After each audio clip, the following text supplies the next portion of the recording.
Good evening, and welcome to the Apache Junction Area Chamber of Commerce's 2024 Candidate Forum. I'm Mary Ann Shabilsky, President and CEO of the Apache Junction Area Chamber of Commerce, and I'd like to welcome you to a special two-part municipal election forum. First, we will hear from our two mayoral candidates. Then, upon its conclusion, we will present a forum featuring the four candidates for City Council. Jointly presented as a community service by the Apache Junction Area Chamber of Commerce and our presenting sponsor, Salt River Project, we would like to thank SRP for their continued support of the business community. Without their contribution, this event would not be possible. This forum is being recorded thanks to the City of Apache Junction and is being broadcast live on Apache Junction's Channel 11 and live streamed at www.apachejunction.az.gov/livestream. And I want to thank all the candidates for joining us tonight to discuss those issues important to our business community. Now, it is my pleasure to introduce tonight's sponsor, Jessica Mayer, Senior Chamber Relations Representative for SRP, to lead us in the Pledge of Allegiance, as well as our candidate introductions. Please stand. Thank you, Mary Ann. Please join me in the Pledge of Allegiance. I pledge allegiance to the flag of the United States of America and to the republic for which it stands, one nation under God, indivisible, with liberty and justice for all. Thank you. Please be seated. Your attendance here tonight is vital to a healthy political process. That's why by the end of the evening, we hope that you will come away with a greater knowledge of the candidates and their positions on issues so that you may make a more informed decision when you cast your ballot. I'd like to thank the candidates for joining us this evening and introduce our two mayoral candidates. We have Ari Callan and Chip Wilson. Now it's my privilege to introduce our moderator for tonight's forum. Ward Nichols is a fifth-generation native to Arizona and the East Valley. He's been a business entrepreneur most of his life and has built and sold several of his businesses. In 2002, Ward was asked to run for the Arizona House of Representatives and was honored to win and serve the people of Arizona until 2010, when he was termed out from serving. While serving in the legislature, Ward chaired the Rules Committee and had several bills signed by Governors Napolitano and Brewer. Wanting to get back to family and business, Ward chose not to run for the Arizona Senate and left public service. Since leaving elected office, Ward has built and sold another business and currently works for ASU, running the East Valley Office of Government and Community Engagement.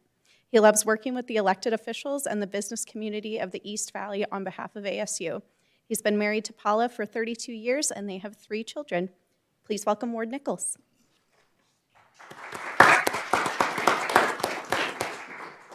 Thank you, and good evening, and thank you all for participating, candidates and the public. I mean, it's the public that puts them into office, right? And holds accountability, and thank you for running for public office, especially during some of these tumultuous times that we live in. So. The Chamber and its partners have made every effort to assure tonight's forum will be neutral, balanced, and provide each candidate an equal opportunity for expression of views, resulting in an evening we trust that is both informative and lively.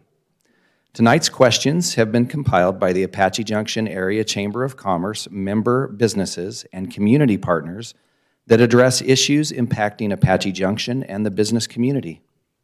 In answering, we ask the candidates provide a brief and succinct response so that the maximum number of questions may be asked.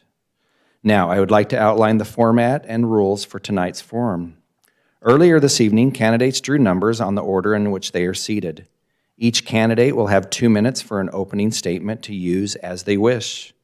Candidates will have a maximum of 2 minutes to respond to each question, and rebuttals, if wanted, will be allowed up to 1 minute each. At the end of the question and answer series, each candidate will have 1 minute for closing statement, given in reverse order of the opening statements. To ensure fairness and equal opportunity for expression of views and positions, response times will be electronically monitored. Finally, to ensure a fair and nonpartisan forum and for the purpose of our live broadcast, we ask that the audience remain respectful during the forum. Outburst, displaying of signs, comments, and any type of disruptive behavior during the forum will not be allowed. Anyone who engages in these activities will be asked to leave or will be removed. Now let's get started. Are we ready? Okay. Our opening statements will begin with Ari. Ari, the floor is yours. All right, well, hello everybody, and thank you for taking the time tonight to learn a little bit about myself and your other candidates for mayoral and for city council. For those of you who do not know who I am and are sitting there wondering who's the man behind this bold mustache, my name is Ari Callan. I'm a homegrown man. I grew up right here in Apache Junction and graduated from Apache Junction High School in 2006. I'm a licensed general contractor, small business owner, and member of the Planning and Zoning Commission. I understand what the city means to the people who live here, as well as its appeal to newcomers. As a father of 3 young children, one of which we just had 3.5 months ago, I'm passionate to make sure Apache Junction remains a beautiful and safe place to live. As mayor, I'd be able to bridge the gap between the past and future of the city by being a voice for our deep-rooted residents and a representative for our residents to come. I want to be your voice, making sure you and our city are not overlooked as our small town atmosphere is at risk of disappearing. With my combined passion for our community, and my background in construction management, I believe I offer unique experiences that make me the best candidate to lead Apache Junction into the future. I envision Apache Junction holding on to what's always made our city a unique and great place to live by doing all that we can to retain our small town, rural atmosphere, lifestyles, and appeal. As a community, it is necessary that we make sure that the new southern expansion of Apache Junction and historical AJ remain connected, not just as a city, but as a community with purpose and direction. With that, I look forward to tonight's discussion, and I'm humbly asking you to consider giving me the opportunity to be your next mayor. Thank you, Ari. Chip. Yes. First off, I've been involved with the city now for over 17 years. Been involved with various activities representing everyone from the city and also representing the city at over 7 different organizations that are involved with the city operations. These organizations are of great concern as they have plans for the desires for the future and the growth of our community. These meetings are kept a very special place for me and keep me very busy throughout the year. I've also been involved with the following over state legislators. Unfortunately, our state legislators want to do away with some of the things that we have for our community. And for example, zoning. It's been very involved with the state legislator this last session, and I have worked with several legislators in trying to pull the mic up, okay.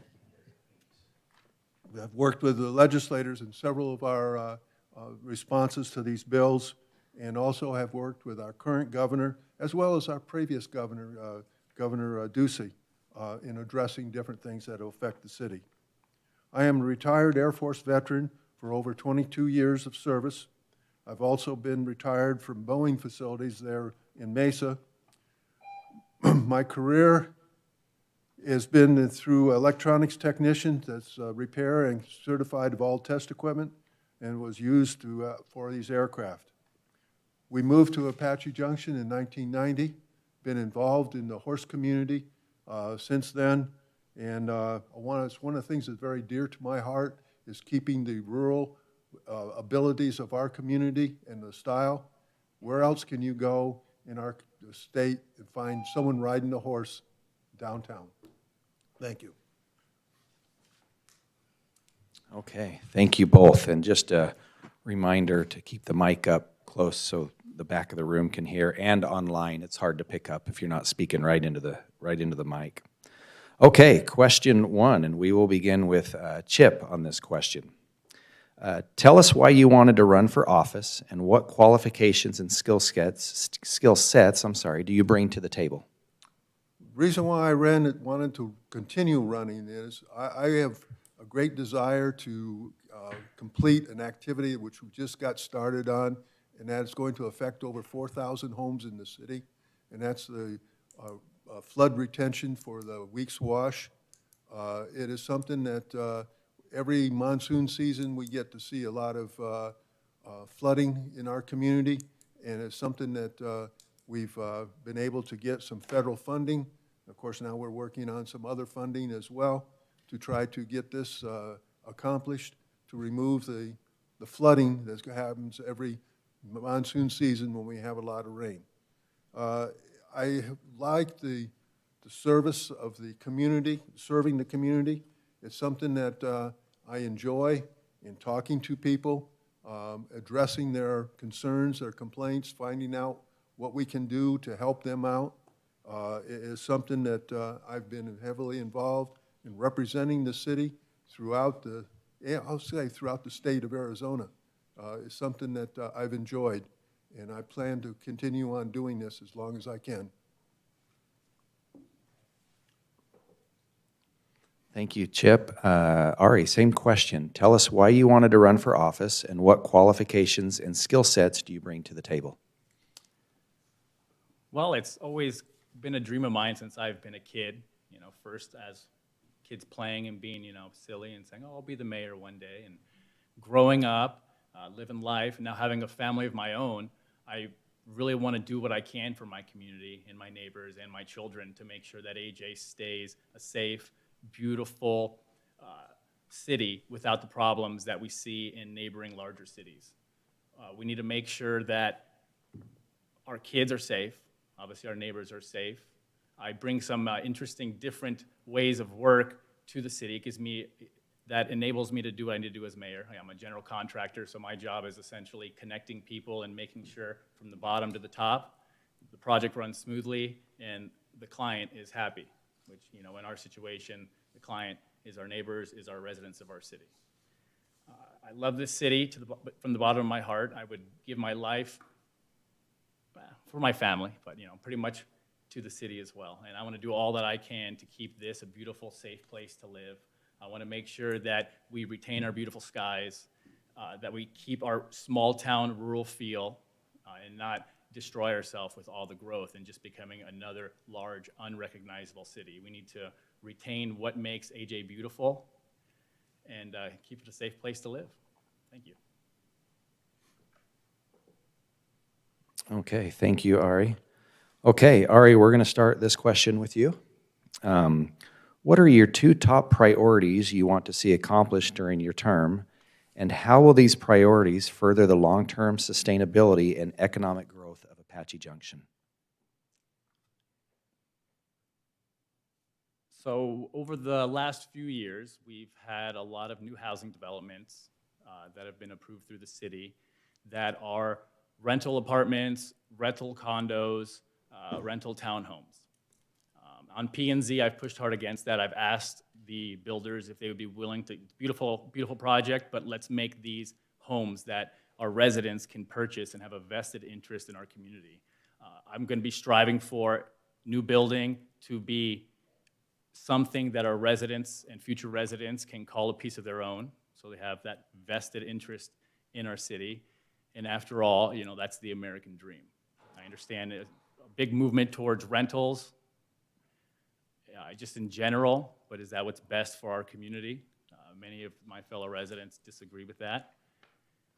I also want to get back, stay on top of ADOT and work with them closely to open up our congestion here on the 60 to see if we can't get another lane from at least Sossaman through Gold Canyon to help with not just the seasonal traffic, but our growing daily traffic. I want to make sure that our infrastructure could handle all that.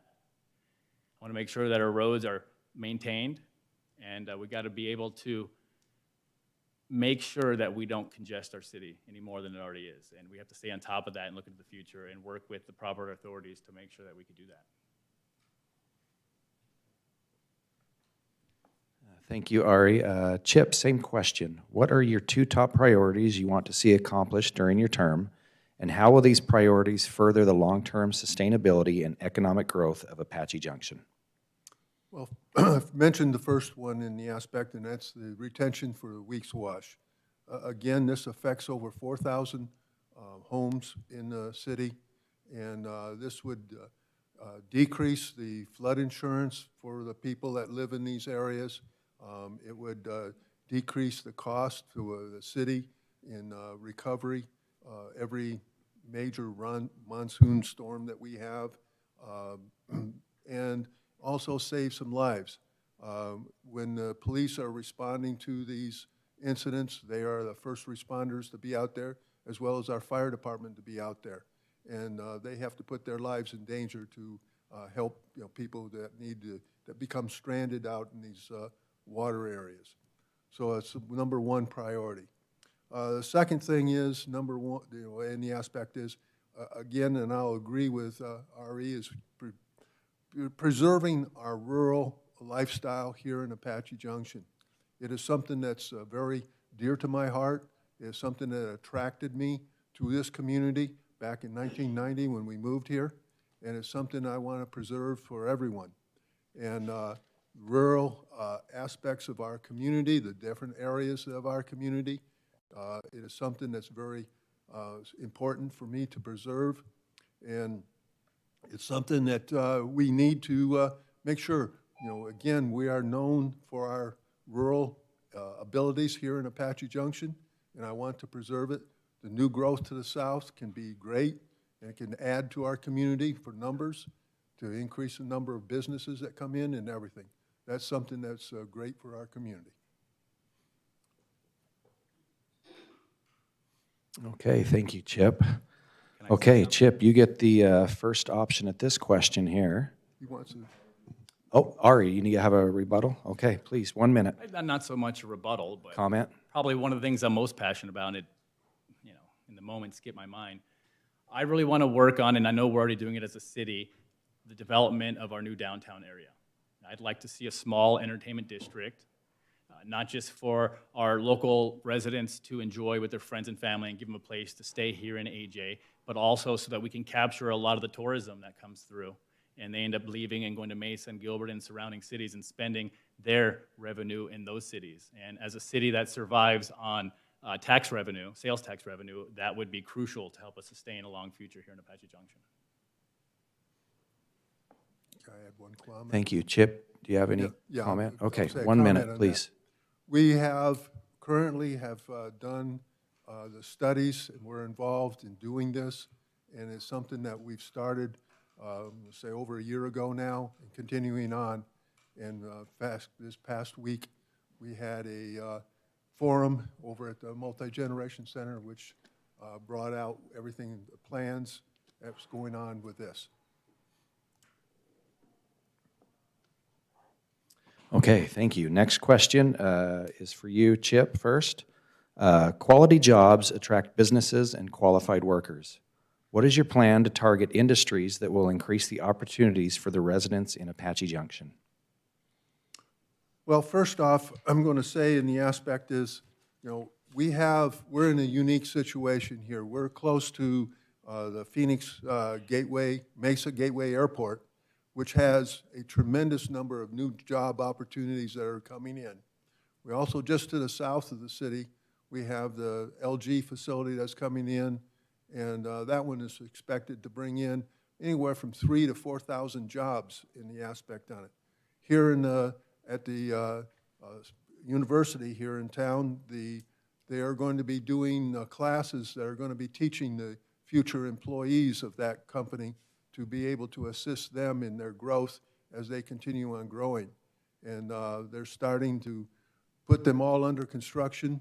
Around the Mesa Gateway Airport, there's over 4,000 job opportunities that are coming on board.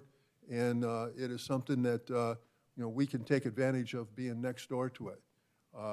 I would like to be able to attract some of the businesses into some of our areas close to the downtown in the aspect on it, and we're working on attracting them ourselves in it and through our public relations individual that is currently going out and talking to potential businesses and companies and showing them what we have to offer and what is needed to bring them in. And it's something that that's been ongoing, and we need to continue on driving forward and opening all these doors. Thank you. Thank you, Chip. Ari, same question. Quality jobs attract businesses and qualified workers. What is your plan to target industries that will increase the opportunities for residents in Apache Junction? So this is something that we're currently struggling with. We see it on planning and zoning, and the council comes across it, is getting businesses, larger businesses, especially retail businesses, to come to our city because we don't have the per capita that they want to bring those businesses here to our city. So I think we need to look at how we can help the smaller businesses thrive here. How can we help them open and expedite quickly? We have a lot of older buildings that aren't up to code, and it takes a lot to get those open and going. We need to look at incentives for small businesses to open in those buildings. We need to look at, I don't want to say cutting the red tape, but we need to look at maybe putting off their dues till they can get open, put all their money towards opening, and then have them maybe on a payment plan to pay the city the dues that the city collects. Some of our older buildings too, we could also see about working with the federal government at seeing if we can secure some historic preservation tax credits so we can keep a lot of these amazing, beautiful, distinguished AJ buildings instead of just tearing them down and building something new, modern that does not fit what Apache Junction is. So this is going to be something that we're going to struggle with for a long time. I know that with our growth to the south, down there we'll be able to bring a lot more of those larger retails and job opportunities there. Here in what I like to call Old Town AJ now, or historic AJ, we're going to have to do as we've always done. We have to rely on our neighbors and help out our neighbors with our small businesses. Thank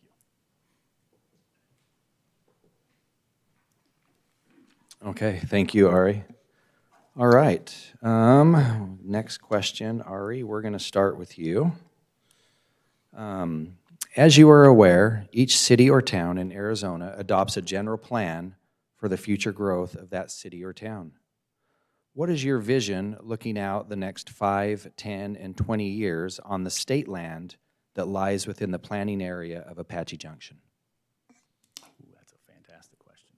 Thank you. Well, if and when it does open the state land around here in AJ, I believe a lot of that should be geared towards obviously houses, but we also do need to bring in some commercial industry to keep our residents here in Apache Junction and spend our money here in Apache Junction, because that's what helps keep our city thriving, being a city that survives on a sales tax. We have some interesting state trust land that eventually will open in, between Goldfield and, or you're referring specifically to the master plan downtown? Any of the state land. Okay. A lot of it, we just went over this with some developers, are going to be tough to develop because we have slivers of it that are weird, odd shapes and very thin, so to speak. But that's not a bad thing because it means we get to keep our desert. You know, it would be nice to see a lot of the desert stay. You know, obviously at some point we're all growing and we're going to need to put people somewhere and give them places to go. But I would love to see we keep as much of our desert as possible because we're one of the few remaining cities in the Phoenix area that has this, that has our deserts, that has hiking trails that anybody can go, people that live here, people that want to come visit, people that do visit because of those things. And I think it's important to try to maintain or retain as much of that as possible to keep as beautiful desert, you know, help keep our skies beautiful, help keep the congestion down, but be there for all of us to be able to share and use. Thank you. Thank you, Ari. Chip, same question. As you are aware, each city or town in Arizona adopts a general plan for the future growth of that city or town. What is your vision looking out the next 5, 10, and 20 years on state land that lies within the planning area of Apache Junction? Well, first off, I'm going to address the land immediately to the south in the state land. That is, some of it has already been designated as in a plan for industry and commercial activities, and we need to definitely, include that and encourage it and promote it and do whatever we can to, keep it going. To the east of that area, it can be some more say development and homes in the aspects on it. The areas on the eastern part and the northern part of our community is something that is currently zoned, I'm going to say, is large lot for homes in the area, but it's something that we definitely want to preserve in the aspects that we can have the open space and keep it open. And of course, we have trails that go into part of it, which is designated as part of the BLM land that's in that area, as well as some of the state land. We have trails going through that our Parks and Rec maintain and keep up. And that's where our rodeo grounds is located at on the north end of the city. It is something that is part of our community, and we want to preserve it and keep it going. And it's something that is an attraction to our community, and we definitely want to keep it there. Okay, thank you, Chip. Any rebuttals? We're good? Okay. We'll lead off for the next question, and Chip, you will take the lead on this one. The City of Apache Junction road tax will expire in 2025. What is the city's plan to fund the maintenance and repair of our roads in the future and to develop the necessary infrastructure south of the US 60 for future commercial and industrial growth? That is something that we are currently under studying as to what needs to be done. It is I'm going to say a little over $1 million a year in taxes that we collect from that. That has been something that we have used to help, I'll say, subsidize the HERV funds that come in. And the HERV funds have been rated by our state legislators to fund different activities through ADOT, as well as police activities through the state police. And so we have lost those funds. And so we've been, our hands are definitely handcuffed in the aspect on this. We do not have a property tax for the city of Apache Junction. So this is somehow we have been able to raise the funds to be able to keep the roads open and to be able to build new roads that need to be done in our community. We get funds from the Pinell County maintenance tax as well, and that's up for re-voting on this coming election. And I do encourage everyone to do that because Pinell County shares some of that funds with the city of Apache Junction to help keep our roads in good maintenance and good repair. It's one of the things that when we implemented it, if you remember back several years ago, the road was, the Apache Trail was very poor and very, I'm going to say, rough. And of course, we had to spend a lot of money to go in and fix it up and repave it. And that's something that we have used that funds for. And we've made many other improvements of other roads throughout the city. Okay, thank you. Ari, same question. The City of Apache Junction road tax will expire in 2025. What is the city's plan to fund the maintenance and repair of our roads in the future and to develop the necessary infrastructure south of the US 60 for future commercial and industrial growth? As a city, as Chip said, doesn't collect money on property tax, we survive to pay for everything, police, employees of the city, the roads, based on simple sales taxes.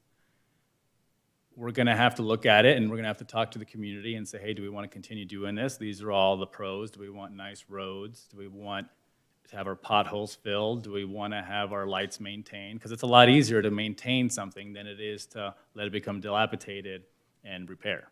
It's a lot cheaper. So that's something that we're going to have to go out to the community, speak with the community, hold hearings, and then put it to a vote. That's what a city does and government is supposed to do, for the people, by the people, and see what it does, or see where we get, and hopefully we can come to terms and be able to fund what we need to fund in the city. But on top of that, I would work with all the proper transit authorities to make sure that we can get as many grants as we can that they have available to them, and to not overlook us just because we're just little AJ out there in the middle of nowhere. We need to be able to get what we can get, and I believe I can talk to those people and make them make them see our side and why they should give us these funds on a town that needs those and really, really struggles without having those things.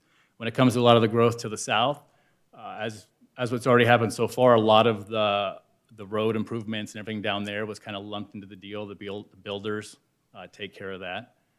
So that's always a good incentive to do. Like I said earlier, with any of our businesses opening, is to give them incentives to do the things that need to do to make their areas thrive and succeed.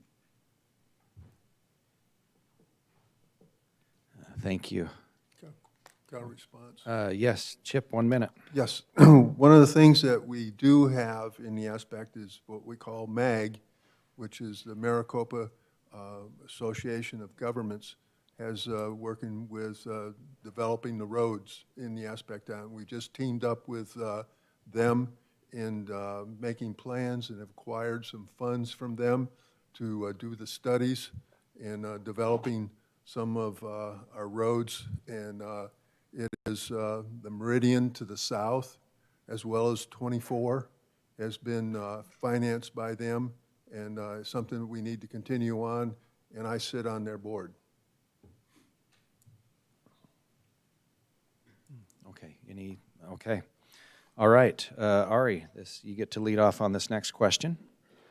Arizona has had a very diverse population since statehood in 1912. We have always been very accepting of diverse races, cultures, and groups with differing opinions, and part of that acceptance is what has made Arizona great. As Arizona continues to grow, we see many citizens from various diverse backgrounds calling Arizona home. Is there anything you can do as mayor to ensure that strategies are being implemented to continue to promote diversity and inclusion?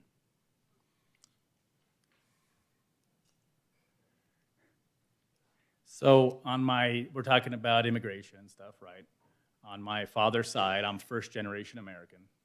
My dad came here from a place that was pretty oppressive and wanted to do what he could do to better himself and eventually have a family that could live free and have a wonderful life. It's an interesting question. Obviously, we all know that we're strength in numbers, and America's always been a melting pot. You know, it's also important, though, that people that want to be American understand what being an American is, and that we have certain rights, and that you should. That's a good question.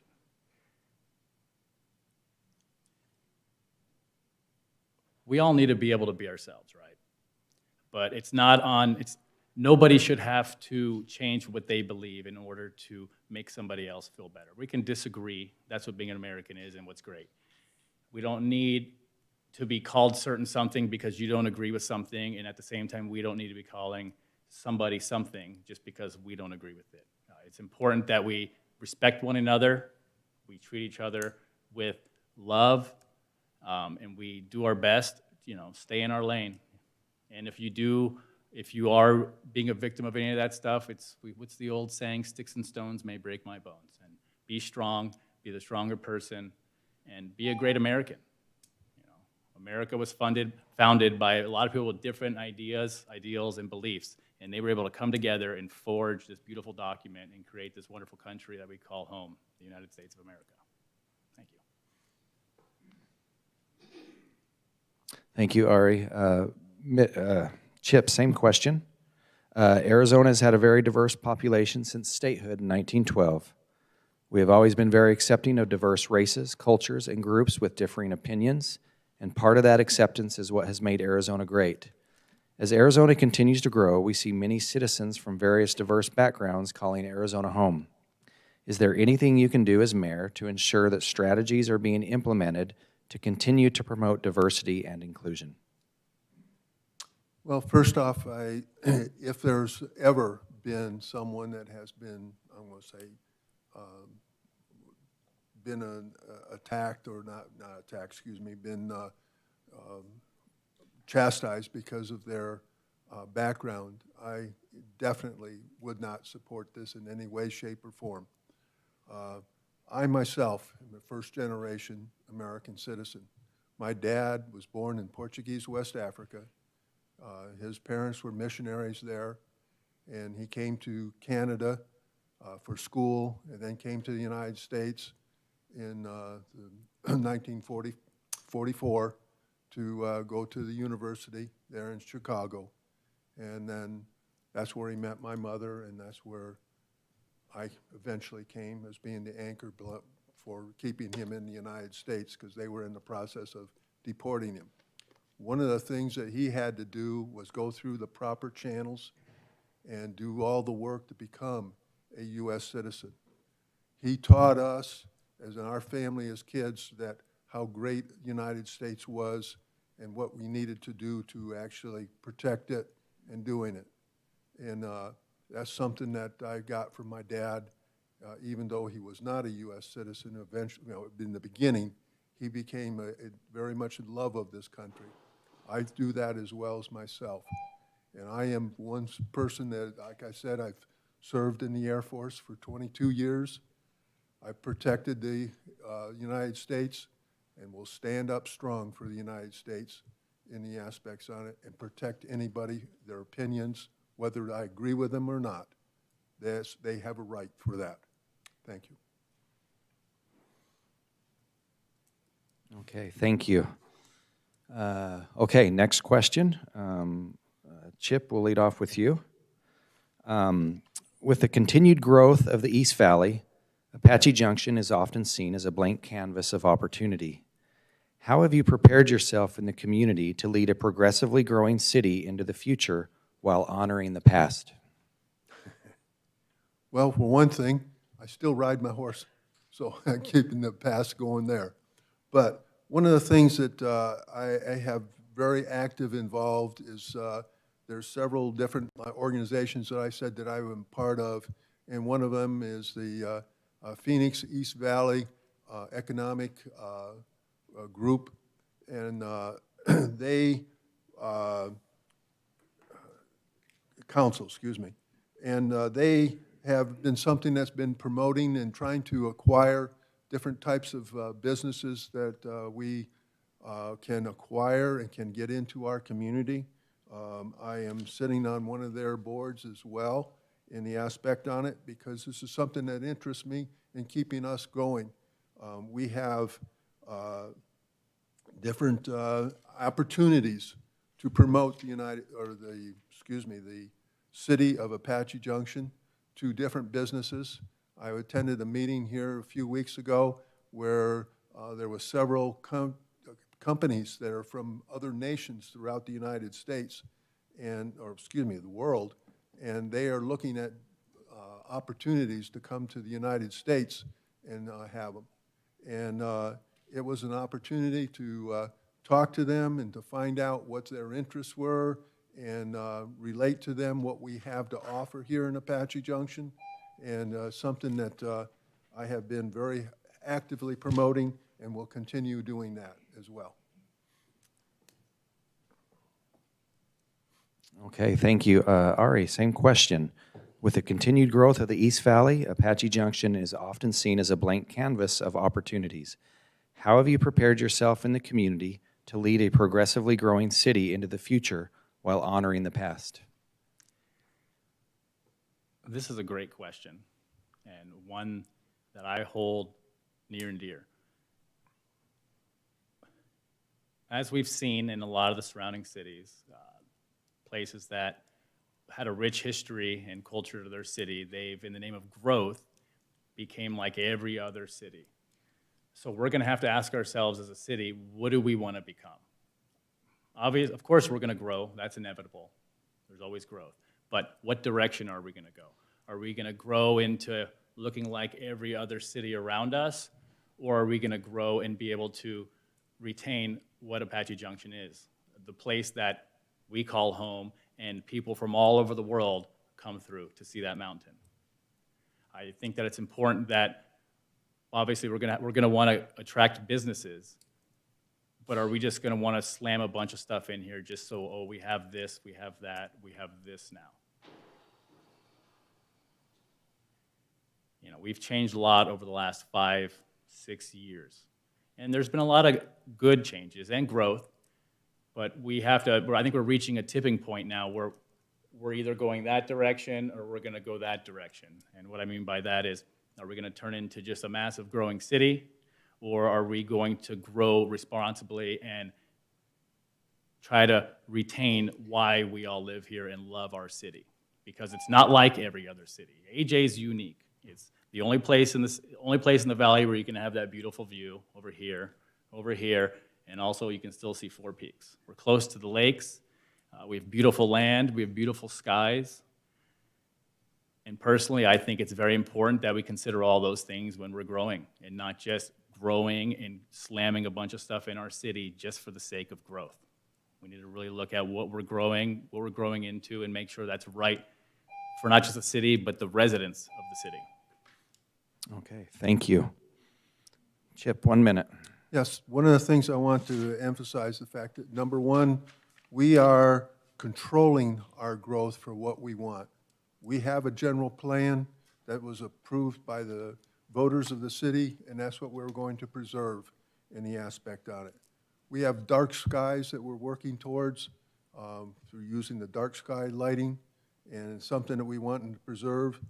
Keeping our state legislators out of our back pockets to allow us to keep the limit in the height of buildings. I know our state legislators wanted to allow an 8-story building within a mile of a major road, and have many of them. We don't want that. So again, we need to be in contact with our state legislators to make sure that this does not happen. Okay, thank you.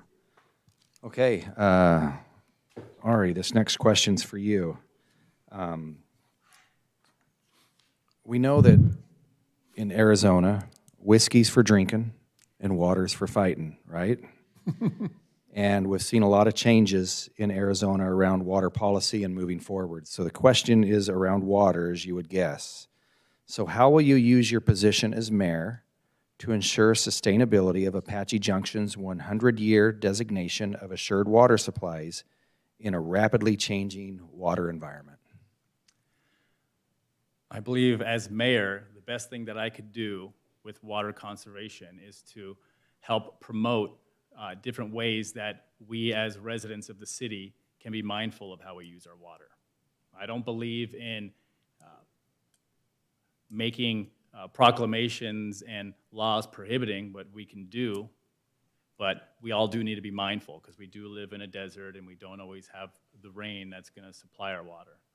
You know, we're always told we got plenty of water for here forever, which from my understanding is we do. We actually use less water now with all the new residential than we did in the past with all of our agriculture.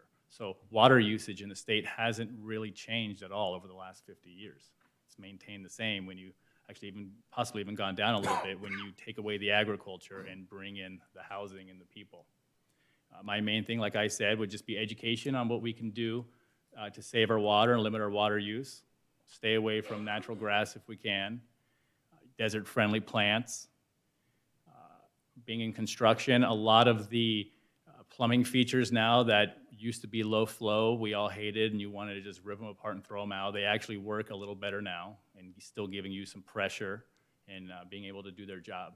So I think the key as mayor would be education, educating the residents on how we as individuals can help conserve our water. Thank you. Thank you. Chip, same question. How will you use your position as mayor to ensure sustainability of Apache Junction's 100-year designation of assured water supplies in a rapidly changing water environment?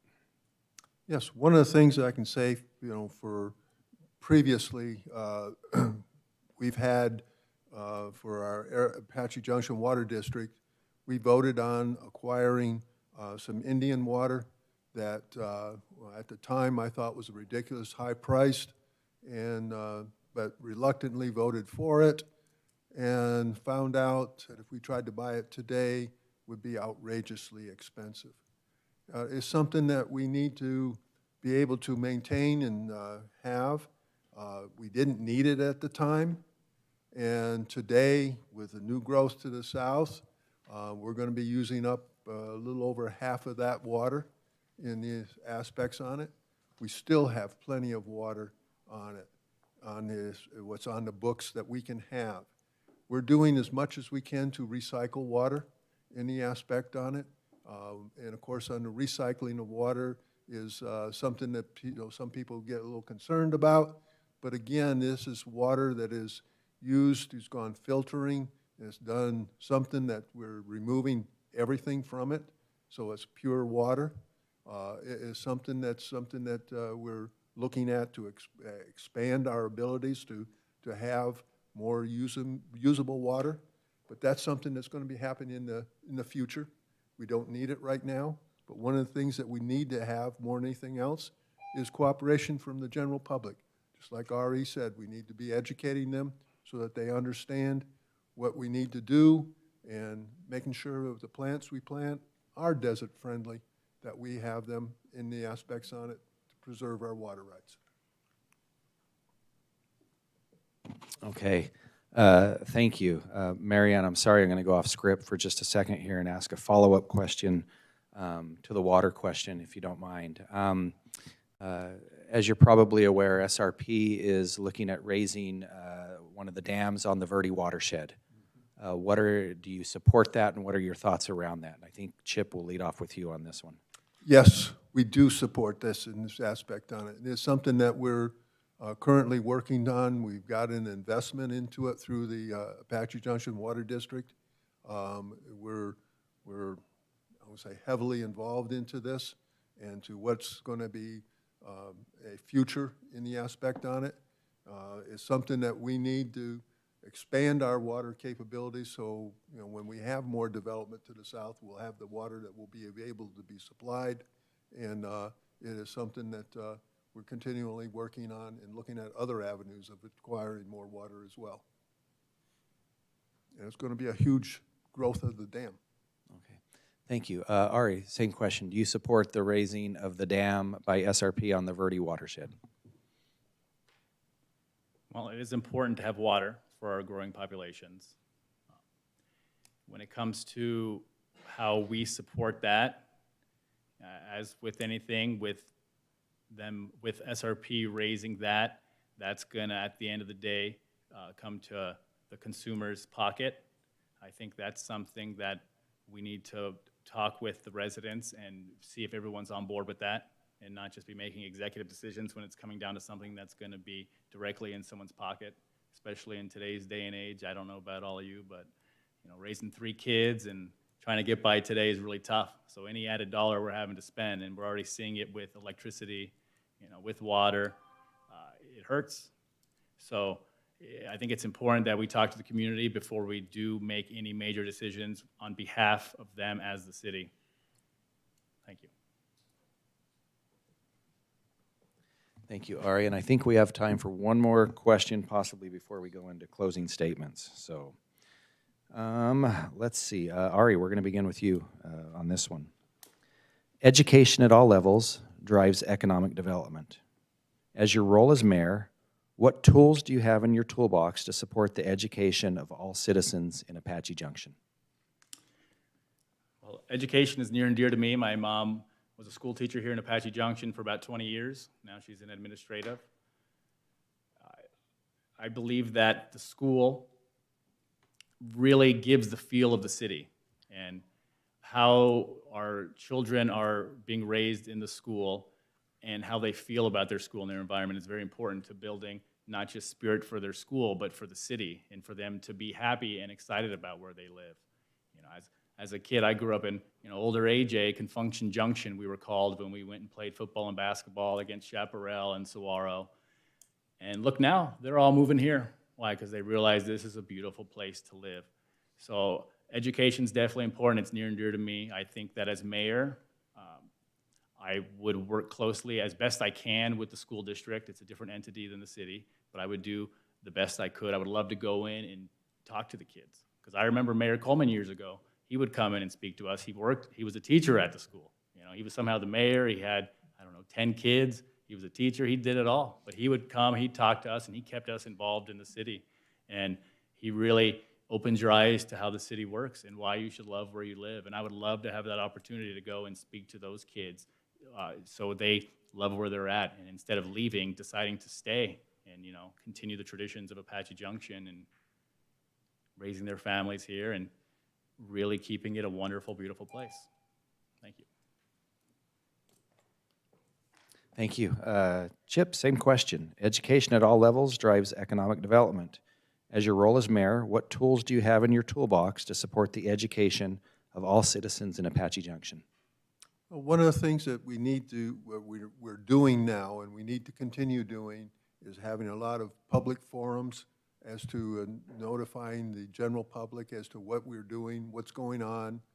And of course, you know, in the aspects, we have an open council meeting where you can come and listen. You can go on to the city facilities and look up what's, you know, the city's last council meeting and to, you know, see what's going on. Part of the education needs to be that we need to promote what's going on in our community. Unfortunately, a lot of times we become, I'll say, a little bit lazy and just go with what's going on. Well, YouTube or Instagram has come out and said something about what's going on. Well, let's get the full facts before we respond. It's just like this meeting that we had for the downtown area. It was attended by over 100 people, which was fantastic. Everyone was amazed at the number of people that came out. And it's something that we need to continue on doing, and I'm glad to see that the community is interested and is involved. As far as education of the youth, in the aspect on it, yes, I've also gone to schools, and not necessarily just in Apache Junction, but to other schools as well, that, you know, will teach them about the cities and how your vote is important in determining how the growth of your community goes on through the city. And I've offered it to the Apache Junction High School, and they've not taken me up on it, but my offer is still there. Okay, thank you. And sorry, Marianne, I'm just going to ask one quick follow-up because this will be a quick question to the education question. Are you aware that the Apache Junction Unified School District is going out for a bond this upcoming election, and do you support it? I think we start with Chip on that one. Yes, I do support it 100%, and yes, I am very aware of it. I think we've been trying to pass a bond for the school district since just after I graduated, so probably around 2008. It's important. I don't know if everybody sees our schools, but we finally were able to paint them. We were able to get some government funding, but our schools are in rough shape. You know, we can't get the proper people in there to help teach them that are going to do a great job. Bathrooms are dilapidated. It's important. I know a lot of people don't have children, so feel like they're not vested, and why should I give a little extra money to help the school district? But it's important because it's your community, and those kids at the school need that, and they're what's going to keep our community beautiful and a great place. And it's going to keep it a wonderful place to be happy to live for future generations. They're the future of our country. Okay, thank you. Well, I'd love to do another question, but we are officially out of time. And so based off the order, Chip, we'll give you your time for your closing remarks first. Okay, well, first off, again, I want to appreciate everyone that showed up for this forum and the aspects on it. And I encourage you to come and vote, whether you vote for me or vote for RE. That is something that you make those decisions on. I am very, I'm going to say, positive as to our community. I want to keep our community what we currently have, keep the rural lifestyle, the rural atmosphere that we have in our community. Where else in a community can you go in the surrounding communities and find somebody riding their horse through a drive-through for a morning cup of coffee? I want that ability to still stay in the aspect in our community. We're known for it. Let's keep it there. Thank you. Ari, your closing comments, please.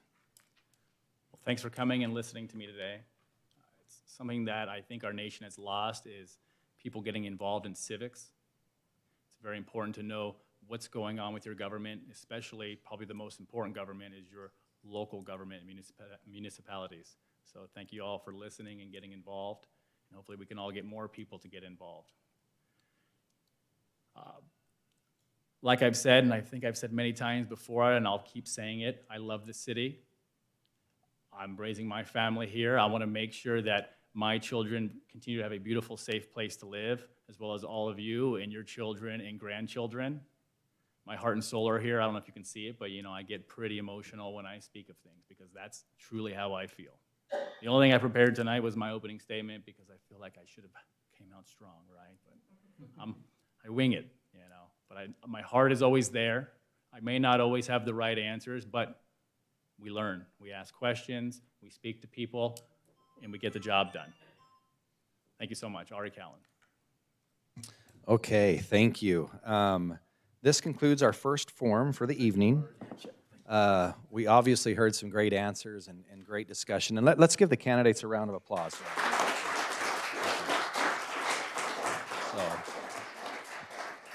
I would again like to thank the Apache Junction Area Chamber of Commerce and their presenting sponsor, SRP, for their sponsorship. And thank you to the City of Apache Junction for allowing us to use the City Council chambers. This is the end of the Merrill Forum. We're going to take a short break and reset the room, and we'll be back in about 15 minutes for the council debate. Thank you.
be close when I speak, Did you get the meatloaf in?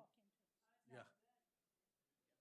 Hear the difference when when it's. Good evening. If you'd like to It's take not your picking seats, up. we're You going to don't get hear it, started then in it's not 2 minutes. recording well. Oh, okay. Thank you. I always fight myself to not turn around and look for you. You know that, right? Need to tell Ward to be gentle. Need to tell Ward be gentle.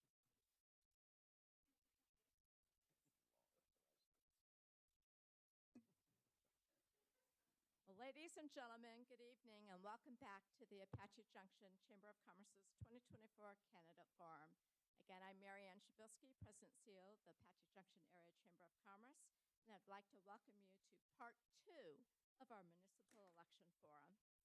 Earlier this evening, we heard from our 2 mayoral candidates. Now it's time to hear from the 4 city council candidates. Jointly presented as a community service by the Apache Junction Area Chamber of Commerce and our presenting sponsor, Salt River Project, we would like to thank SRP for their continued support of the business community. Without their contribution, this event would not be possible.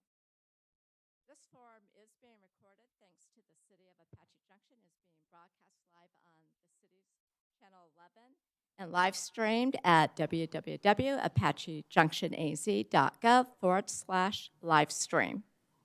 Again, I would like to thank all the candidates for joining us this evening to discuss those issues that are important to our business community. Now, it is my pleasure to once again introduce tonight's sponsor, Jessica Mayer. She is the Senior Chamber Relations Representative for SRP to lead us once again on the Pledge of Allegiance, as well as introduce our candidates for tonight. Thank you, Mary Ann. Please join me in the Pledge of Allegiance. I pledge allegiance to the flag of the United States of America and to the republic for which it stands, one nation under God, indivisible, with liberty and justice for all. Thank you. Please be seated.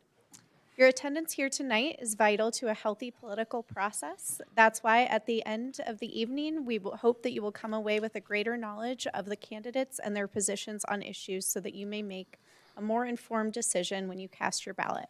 I'd like to thank the candidates for joining us this evening and introduce our 4 city council candidates.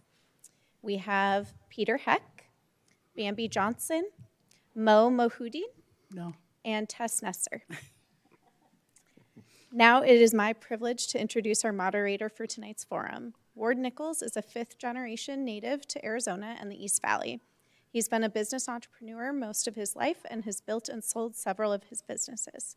In 2002, Ward was asked to run for the Arizona House of Representatives and was honored to win and serve the people of Arizona until 2010 when he was termed out from serving. While serving in the legislature, Ward chaired the Rules Committee and had several bills signed by Governors Napolitano and Brewer. Wanting to get back to family and business, Ward chose not to run for the Arizona Senate and left public service. Since leaving elected office, Ward has built and sold another business and currently works for ASU, running the East Valley Office of Government and Community Engagement. He loves working with the elected officials and the business community of the East Valley on behalf of ASU. He's been married to Paula for 32 years, and they have 3 children. Please welcome Ward Nichols. Thank you.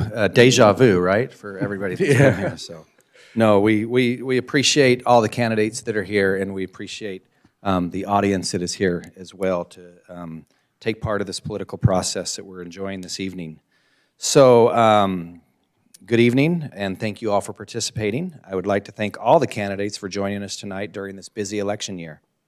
The Chamber and its partners have made every effort to assure tonight's forum will be neutral, balanced, and provide each candidate an equal opportunity for expression of views, resulting in an evening we trust that is both informative and lively. Tonight's questions have been compiled by the Apache Junction Area Chamber of Commerce member businesses and community partners that address issues impacting Apache Junction and the business community. In answering, we ask that candidates provide a brief and succinct response so that the maximum number of questions may be asked. Now I'll outline the format of rules for tonight's forum. Earlier this evening, candidates drew numbers on the order in which they are seated. Each candidate will have 2 minutes for an opening statement to use as they wish. Candidates will have a maximum of 2 minutes to respond to each question, and rebuttals will be allowed up to 1 minute each. At the end of the question and answer series, each candidate will have 1 minute for closing statement, given in the reverse order of the opening statements. To ensure fairness and equal opportunity for expression of views, positions, response times will be electronically monitored. Finally, to ensure a fair and nonpartisan forum and for the purpose of our live broadcast, we ask that the audience remain respectful during the forum. Outburst, displaying of signs, comments, and any type of disruptive behavior during the forum will not be allowed. Anyone who engages in these activities will be asked to leave or will be removed. Ready to get started? Okay. The first is Peter. You're going to get to lead off opening statements, and then we'll proceed down the line. Please, Peter. Thank you, Ward. Good evening. My name is Peter Heck, and I am running for another term on the City Council. It is an honor for me to be here this evening to share my vision for this city. I was appointed to the City Council 2 years ago. I believe the reason I was voted in to fill a vacant seat was due in large measure to my extensive volunteer service to the city as well as organizations that support the city. This includes being a commissioner on the Planning and Zoning Commission, serving on the board of the Apache Junction Area Chamber of Commerce, serving on the board of the Boys and Girls Club, serving on the board of the Friends of Lost Dutchman State Park, and most recently serving with the A.J. Mounted Rangers, where I am currently in my second term as the captain. In addition, in my professional career, I was the executive director of a very successful senior living community here in Apache Junction for 11 years. Since being appointed to City Council, I was asked to represent the council on the board of GPEC, which is the Greater Phoenix Economic Council, as well as being asked to serve on the board of the Apache Junction Community Development Corporation. I believe these experiences have given me keen insight into the city, along with a deeper understanding of its strengths and opportunities for improvement. I believe strongly that this insight will continue to serve me if I'm appointed to another term on the City Council. Thank you. Thank you, Peter. Bambi. Good evening, everyone. I moved here from Pennsylvania 30 years ago. I came out here for a vacation, drove out to Apache Junction, went back and sold my house and returned, and have never left since. I came onto the council in 22, the same as Peter did. There were 2 openings, and they asked people that were interested in the well-being and the future of our city to please come and apply. Well, I had applied before for the couple of the boards, and I was placed on the municipal and the industrial board. And if you follow any of the boards, I can tell you I had nothing to do. So I thought maybe they'll find a spot for me on the City Council. I've been working in business for over 40 years. I started out in Pennsylvania with a small consulting firm, and what I did was consult for small businesses to make them successful in a town that was almost exactly the same size as here. I've worked with small businesses to multi-million-dollar businesses, working in manufacturing, retail, land development, and also worked with Washington County for their development in Pennsylvania. I hope those things brought experience for what I've been doing with the council. I feel like I have been doing an excellent job at it. I've been married to my current husband, notice he's current, for 12 years, and hopefully for many, many more. And I've been very involved in areas of the city and the veterans organizations. I'm a veterans advocate. I'm a U.S. Army veteran myself and was the organizer of the 9/11 memorials that we've had out at our Veterans Gazebo. And I really hope that I get the opportunity to go forward and try again. Thank you, Bambi. Tess, opening statement, please. Hi, good evening, everyone. Tess Nesser, I'm running for re-election. You voted me into office 4 years ago. Just a little bit about who I am. I've been involved with the city of Apache Junction for, well, since about 1997. I started out, I used to come up here on Tuesday nights to city council meetings because it was good entertainment. So I've been coming to city council, almost every city council meeting since 1997. I was appointed to Planning and Zoning. I was the chairman of Planning and Zoning. I was on Parks and Rec, Library Board, all of those for over 20 years. I also was a volunteer for over 18 years with the police department, working with the detectives in the CID unit. Excuse me. I was a volunteer for 4 or 5 years with the Chamber of Commerce. I've been with the Boys and Girls Club on their board of directors for almost 25 years. With SACA, the Focal Point, State of Arizona, several different boards. I was on the State Parks Board, Historic Commission. City of Apache Junction, or the County of Pinal, I should say. I was on an adult probation, and I've been on an entertainer at the Renaissance Festival. So I have quite a conglomerate of hobbies I've done.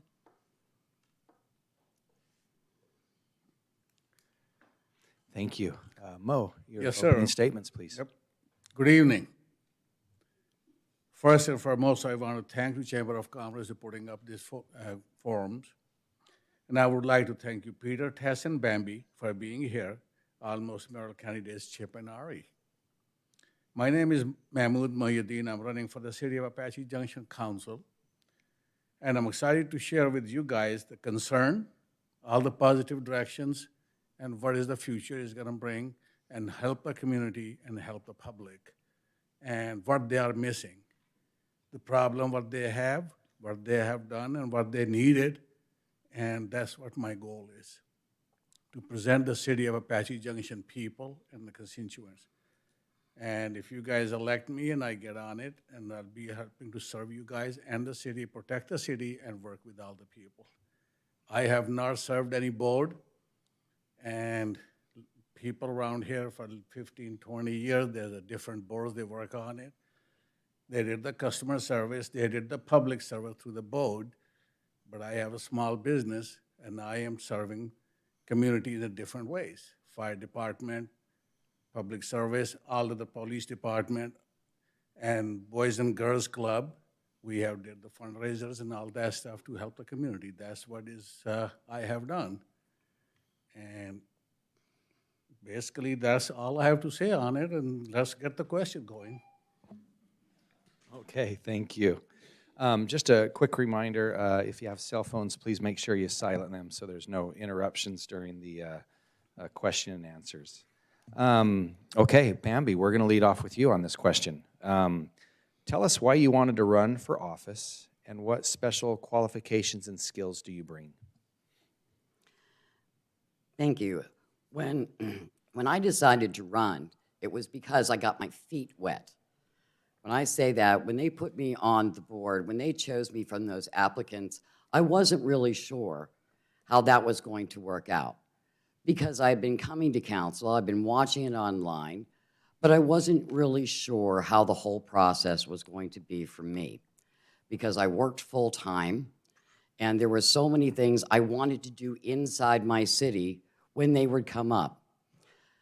I'm about to retire in another week, finally, and I will be able to be out and about in the city, standing by our small businesses, talking with our citizens on a more regular basis. I bring a multitude of different things with me. I have had so much experience that is varied, from the time in the military to raising the kids, to starting my own business, picking up when I had to just pick up and move, and because my ex-husband had a heart attack, that's why we came here. And I changed my life 4 or 5 times. Every single time gave me a new view, gave me new experiences, and always left me completely open to meeting new people and trying new things. I've been very pleased with being able to be on the council, being able to be one of the people that has a voice for you. I greatly appreciate the time and the education that comes with being at a council meeting. It's not just the people of the city that get the education, it's your leaders, because our departments are so strong in bringing us the information for the betterment of our community. Okay, thank you. Tess, same question. Tell us why you wanted to run for office and what qualifications and skill sets do you bring? Okay. Originally, I was never planning on running for city council. I got involved to have something to do. I worked for the Pinell County Attorney's Office, but in the evenings I had not a lot to do. So I started attending the city council meetings, and that got me reawakened, if you will, civics in me. I was always a lover of government. Anyway, next thing I knew, a couple years later, here I got appointed to Parks and Rec and Library Board, and as I said, Planning and Zoning. And then I worked a little bit at the library, reshelving books. I've worked at the police department. So I've worked with all of these different departments. I have knowledge of what the different departments, how they function and what they do in the city. Anyway, 4 years ago, opportunity just came about and I ran for city council, and the community of AJ voted me into office. What I have to offer is I retired from the county attorney's office 14 years ago. So I have all that time on my hands that I didn't used to have in addition to when I was working and volunteering. Now I've got all kinds of time. So I need to do something and I want to do it productively, so I'm involved. I stay involved. As many of you might know, I'm on Facebook all the time. I'm available. I've made myself specifically available 24/7, 7 days a week. Anybody can contact me, which they do. You know, I need somebody to make my neighbor clean up the dog poop in their backyard so I can enjoy my yard. So it's those kind of things that I do and I'm involved with, and I'm here for the community 7 days a week. Okay, thank you. Mo, same question. Tell us why you wanted to run for office and what qualifications and skill sets do you bring? Well, this couple of years ago, I decided to run for mayor and didn't work out, and trying to help the community and serve the community. And I decided to run for the city council. There's a city of Apache Junction doing a great job, and right now that we are growing really fast and all that stuff, and they're managing the control and how all that stuff is going on. If I get elected to see what's going on, possibility I'll be able to help them with some stuff because of my knowledge and as a business owner, how to work and how to help this out. And mostly a lot of time, people come and complains about they want to come to Apache Junction and they have a problem, major problem what they are having, can't get their permits, 14 to 16 weeks.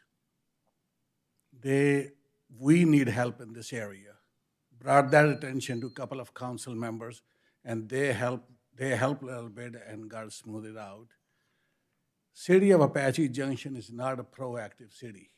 They know they're gonna grow. These plans going on for 2-3 years to approving this big housing on the south, all that stuff, they knew that. If they knew that, why they didn't hire the employee? Why they are not proactive? Nobody helping this people around in this town, and they're suffering it. I'm gonna be the bridge. I'm gonna be telling the people. I'm not gonna promise them I'm gonna do this, I'm gonna do this. I'm gonna listen to them and help them to go with the city to solve their problems. That's what is a councilman's job. And we have not seen that one for a long time. Thank you. Okay, thank you. And Peter, Batten, clean up here, same question. Tell us why you wanted to run for office and what qualifications and skill sets do you bring to the table? Thank you, Ward. I ran for city council back in 2016. I didn't get elected. I actually lost to Robert Schroeder by, what was it, 11 votes? 5 votes, lost by 5 votes. But pardon? Oh, yeah. But in a way, it was a blessing in disguise, because knowing what I know now and what it takes to be effectively serving the city on city council, I never could have done that and still worked full-time. So it was I was really, looking back, very glad that that didn't happen. So from that point in time, then, I served on the Planning and Zoning Commission for 8 years, 3 years as a vice chair and 2 years as the chair. So that gave me, again, some insight into the city, its operations. And at that point, then, I determined, yes, I wanted to have the opportunity to take the next step and serve the residents on the city council. So the opportunity came through seeking to fill 2 vacant seats, and I was voted unanimously by the city council to do that. So I was very grateful. When I think about the skills that I bring, as I mentioned, I ran senior living communities for 35 years.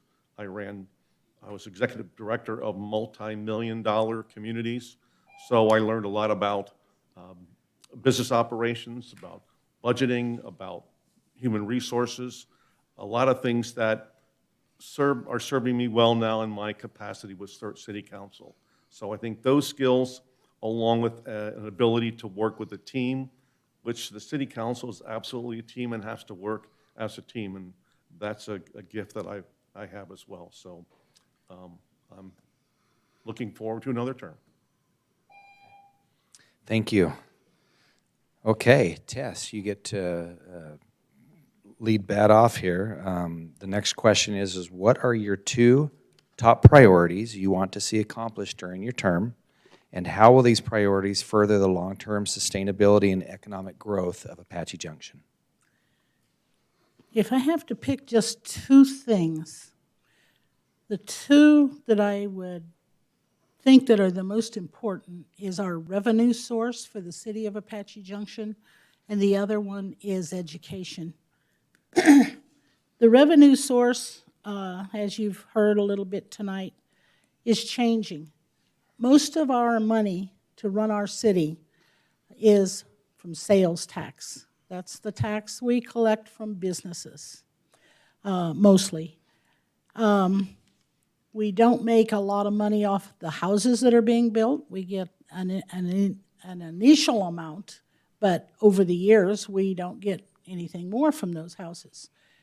We don't get any of the property tax that you pay to the county, to Pinal County. That's all goes to Pinal County and the state of Arizona.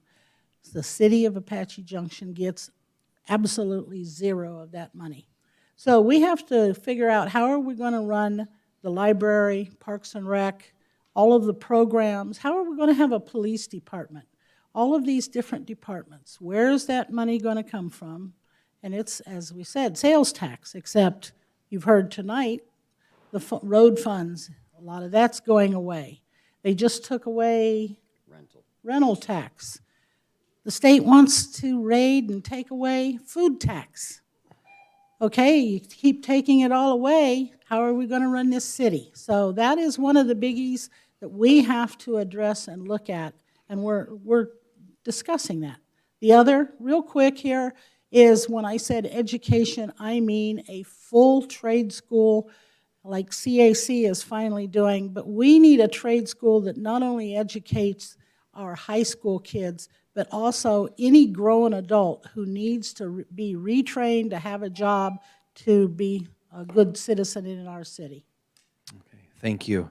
Mo, same question. What are your two top priorities you want to see accomplished during your term, and how will these priorities further the long-term sustainability and economic growth of Apache Junction? Thank you. Just like Tess mentioned about the tax, Apache Junction collects the 2% sales tax. Right now, the Apache Junction is growing. Planning and Zoning Commission and Apache Junction City Council converting the lot of property, commercial property to residential properties. And they're building homes, they're putting rooftops. Just like these, all the apartments building it up, these are all the rental property, cannot collect the tax on it. Right now, we have Apache Junction's only 7% commercial property left. Right now, they were already the council meeting or this Planning and Zoning Commission meeting just approved of the south of the 60 by the Goldfield Road. They are changing from commercial to residential. That could be a good doctor's office, could all other different type of businesses. We got to bring the businesses in this town, and the people can shop in Apache Junction and generate the revenue, and the city can survive. We are not paying attention on that way. We are getting rooftops and rooftop and rooftop. Just like airport, surrounding this area, all industry area, warehouses and all. We should have some area be selected that one or appointed that area could be a industrial area where we can be used all year round. That's what we need in this town, more businesses, bring the MAPA businesses. They are the backbone of the United States. That's be a long-term solution, how we can bring it in. All the tourism is going Tortilla Flat, they're going to Goldfield Ghost Town. We need to attract some people to stay in Apache Junction and spend their dollars in Apache Junction so we can survive. Thank you. Peter, same question. What are your two top priorities you want to see accomplished during your term? And how will these priorities further the long-term sustainability and economic growth of Apache Junction? Very good. Thanks, Ward. Well, first and foremost, it is economic development. Economic development is the cornerstone for this community because of, as was mentioned earlier, the revenue that we receive from the business sales tax. So the more business that we attract, the more opportunities we have to grow the business community, that will enhance our revenue. I think a key element in this is working with our Economic Development Director, Patrick Ainsworth.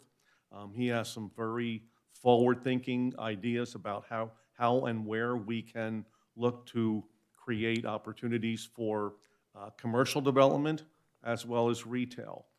All of those help to create and bring about additional revenue because, as was mentioned, we have in jeopardy right now some part of our sales tax that it may be expiring very soon, and we're going to have to look for ways that we can offset that if that's necessary.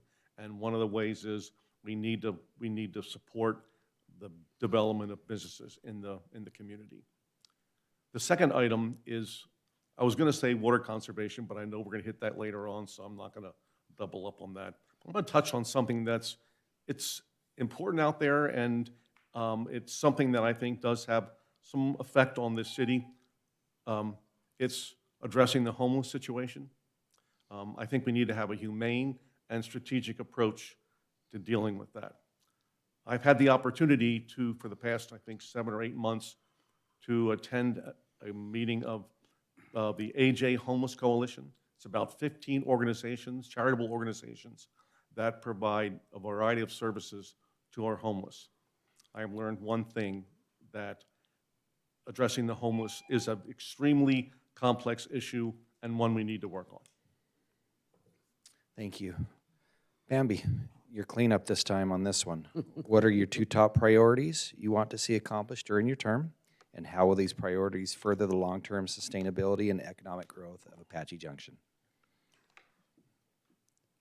When we're talking about sales tax, this is going across the board. We're not even going to go there because everybody's covered it very well.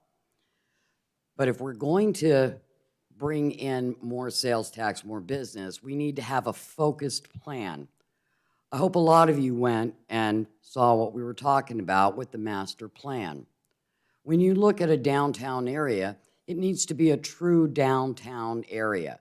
That's someplace where you're going to walk to you're going to park your car and you're going to walk and either go shopping or go to entertainment or go to eat your dinner. And it's going to be within about a block. Because let's face it, it's Arizona, it could be 110 degrees. You're really not going to walk a mile to go shopping. We are looking at and we're buying that property that's by the focal point. And we did that as a city. We're looking at that because we did not want to put houses there. We want to put commercial. We want things to go in there that you would enjoy getting in your car, driving over there, and enjoying your evening with friends. Those people that are living in the South with two new areas, we need to have something that engages them to get in their car and drive up here to enjoy our downtown area. So the master plan is one of the #1 areas. The second thing that goes with that in my mind is for all of the existing residents and businesses, we have really good relations when we're building something large.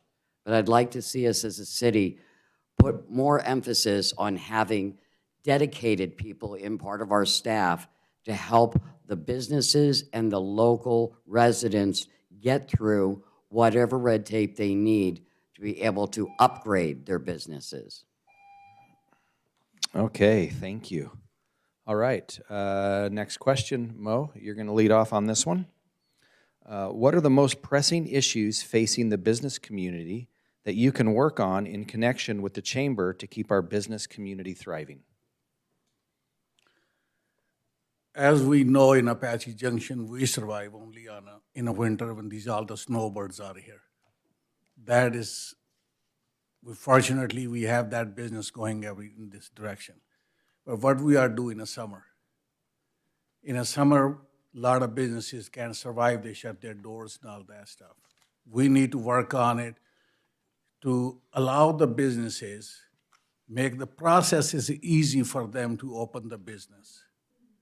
If the city of Apache Junction is a process so difficult, you can't even get the permit from the city of Apache Junction to do work between 14 to 16 weeks.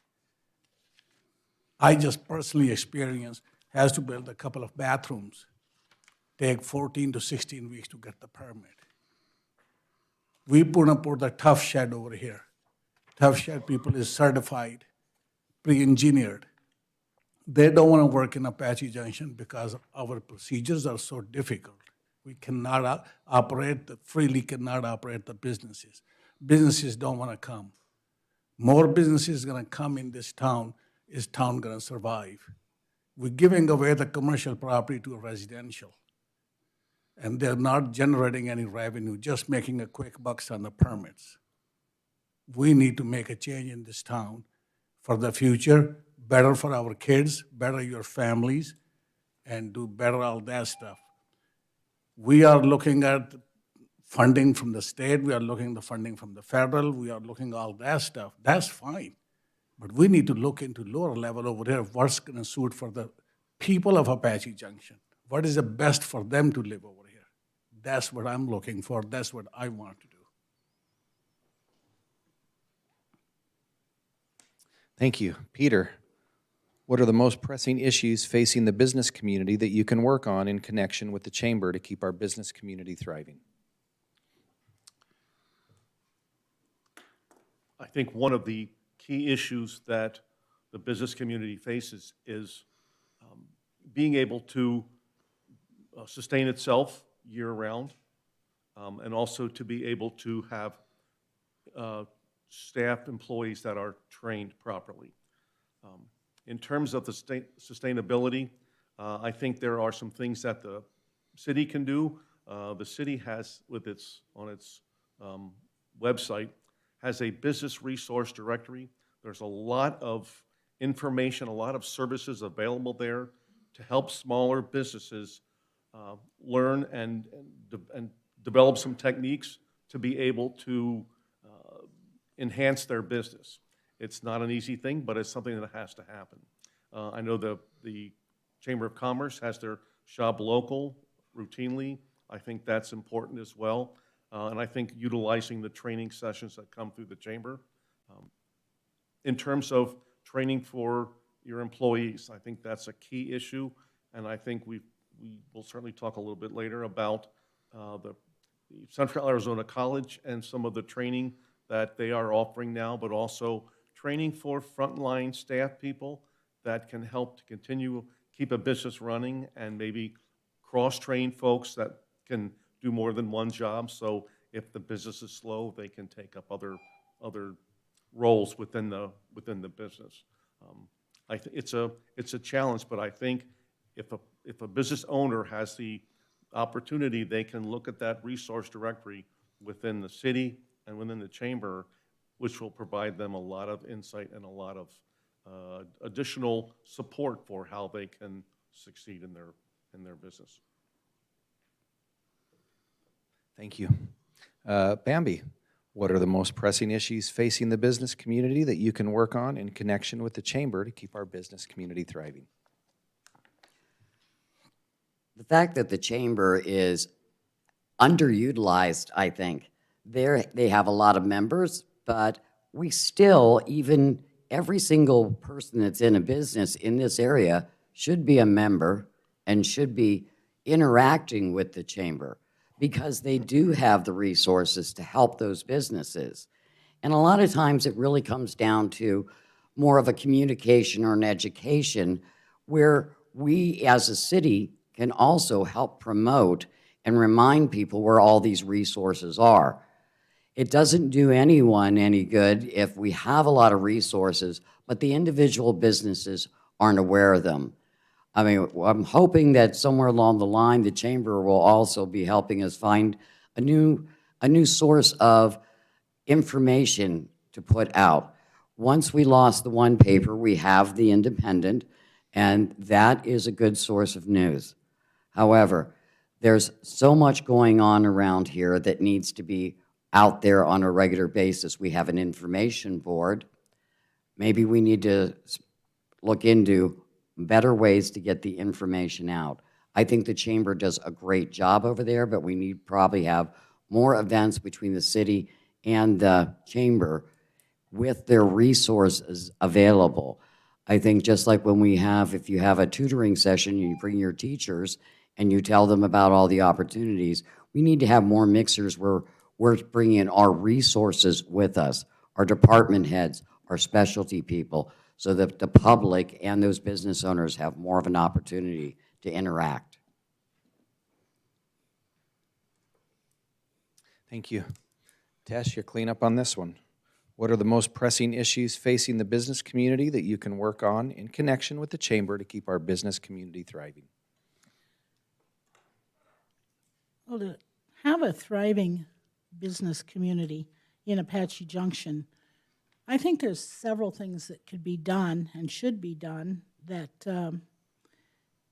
just make for a thriving business community anywhere. Number one, building the new homes is going to bring more people here. More people here is going to bring more businesses here. When we have, and I think Ari said it a little while ago, most of the bigger chain businesses don't come here because we don't have a large enough year-round population. They are looking at 50 or 55,000 people, year-round residents, before they'll even come here.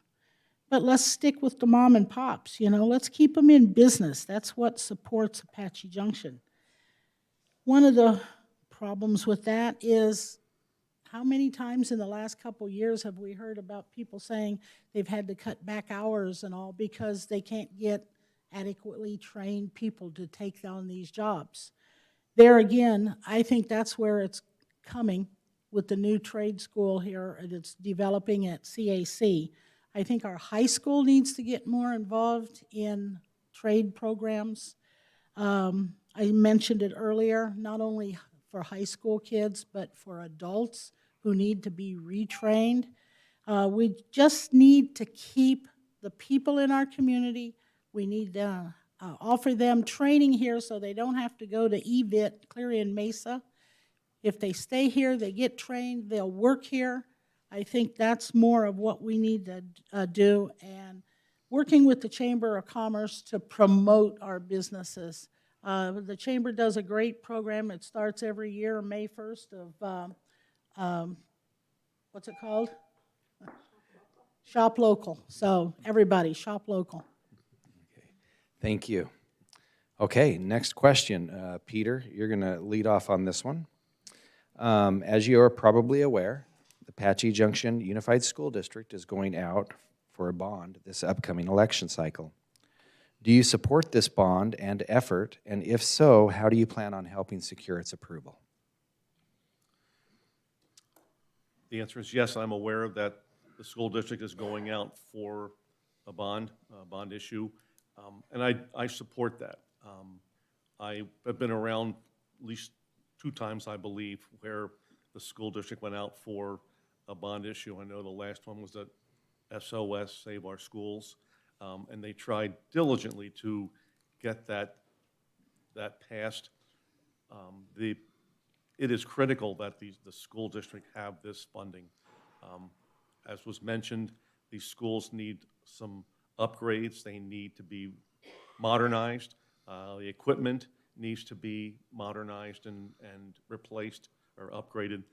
It's very, very important. At the same time, I know that there are those individuals who are my age who think, well, I don't have young children, I don't need to support that. I will do everything in my power to support this, and so that folks understand. Just the fact that maybe you don't have a child in the school district, it doesn't mean that we want to have schools that are not up to par. That affects the way people look at they evaluate moving into Apache Junction based on the quality of the schools and the school district. If we can't measure up and have that appeal, we're going to lose folks who then they'll move to Mesa and go to school there. And so by all means, I would like to see this bond passed. Thank you. Bambi, same question. Apache Junction Unified School District is going out for a bond this coming election cycle. Do you support this bond and effort, and if so, how do you plan on helping secure its approval? If there's ever anything that we need to invest in, it's our future. Our children are our future, whether they're mine, whether they're my neighbors, whether they're somebody down the streets. But every child that comes to Apache Junction and is going to go through our school system deserve to have a safe and clean and healthy environment. I absolutely am behind this bond. I would like to think that everybody is going to think this is not whether I go to school or whether my child goes to school, but this is a quality of life issue. We want to talk about quality of life for ourselves at all different age groups. We need to do it for everybody else's age group as well, whether it's young, whether it's old. When we have something and we're saying that this is where we're going to educate people, we need to make sure that it is a safe, clean, healthy environment, and I'll promote that anywhere I go. Thank you. Tess, the Apache Junction Unified School District is going out for a bond in this upcoming election cycle. Do you support this bond and effort, and if so, how do you plan on helping secure its approval? I haven't seen the bond this go-around, so I don't know all of the specifics about it. But I can tell you, I was an active member who was with the Save Our Schools, the SOS bond issue. What was it, about 4 years ago? I actively was working with that group to get the bond passed, which unfortunately did not happen. I don't know how many of you have children in schools here. I heard it mentioned earlier. I can remember that some of the issues with our schools are deplorable. Some of the bathrooms and different rugs, carpeting, all kinds of stuff is just in deplorable conditions at our schools. We would be embarrassed if our homes looked that way and we had people come here to visit to see our home that way. So how are we going to get people, as Bambi said, who want to come here and live in this community and bring their kids into schools that, well, they're crappy, okay? Yeah, they just need attention. They haven't had the adequate attention that they've needed for a long time. So yes, we need to get a bond passed in this community so that we can be proud of our schools, that our kids will enjoy going to. Kids aren't going to study hard if they hate the area where they have to go to study. They need places that are comfortable and encouraging them to want to be there. So no matter what the issues of this bond are, I'm all for it because we need it desperately. Thank you. Mo, your cleanup on this one. Apache Junction Unified School District is going out for a bond this upcoming election cycle. Do you support this bond effort? And if so, how do you plan on securing its approval? First of all, need to think about it. What is our future? Every family have their kids are their future. How you protect them, how you educate them, what you do. We have to take every effort to get the bond and educate our children, and they can have a better life and better educations. And is a simple thing is the second parents for the kids is the school teachers. They have a respect for them. They teach them the life. They teach them what they're going to go through. They teach them every single thing's on it. We have to protect that to better schooling, better teacher, better funding, bonds, all that stuff. We have to protect them for the kids. Kids are our future. And school need to be maintained right, need to be taking care of the properties, need to be taking care of the maintenance, taking care of all that stuff. A lot of people voluntarily working over there and all that stuff. Just the best thing in this world, protect your children, get them a better education. That's the bond in your people's hand. When the vote comes in, we're asking for the vote, yes, for those bonds to get approved. Our children, our future is going to be the best in this world or this country. Thank you. Okay, thank you.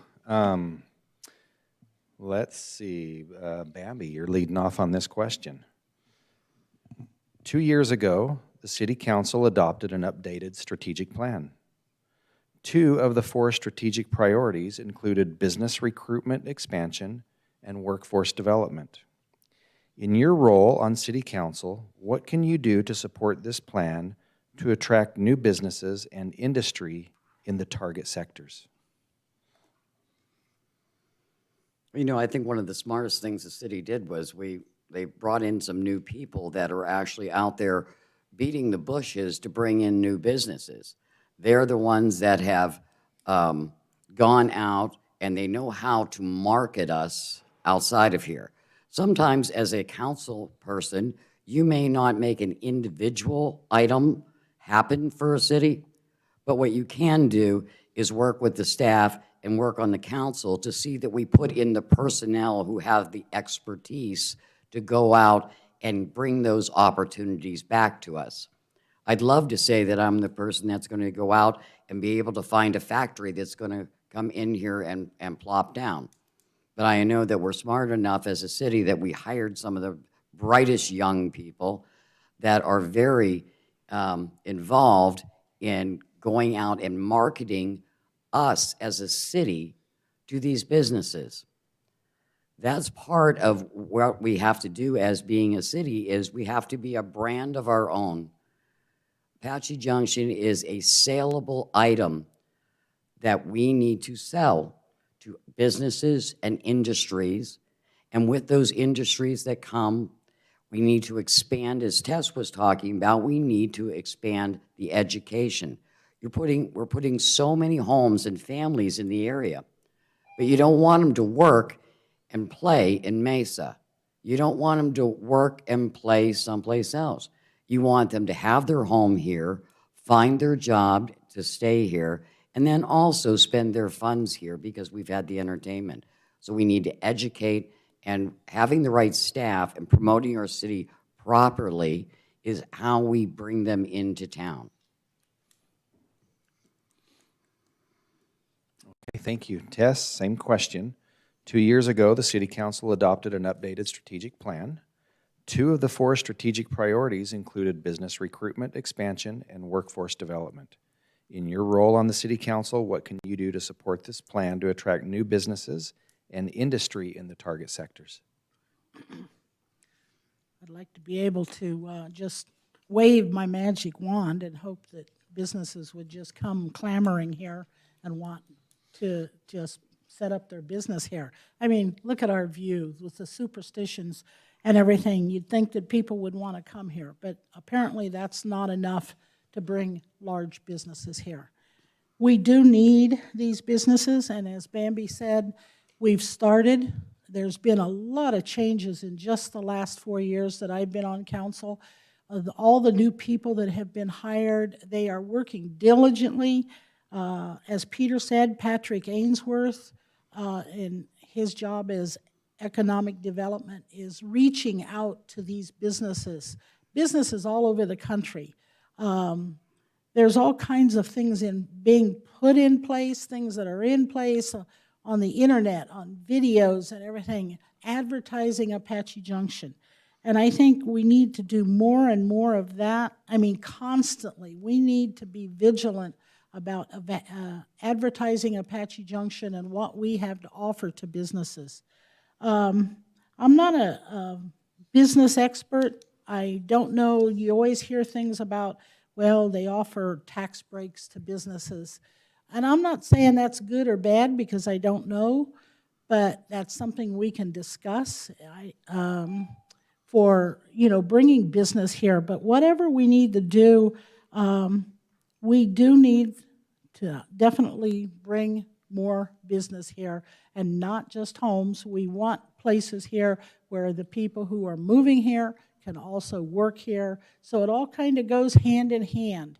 And that is definitely where we're headed. We're looking at it. It's hopefully coming soon.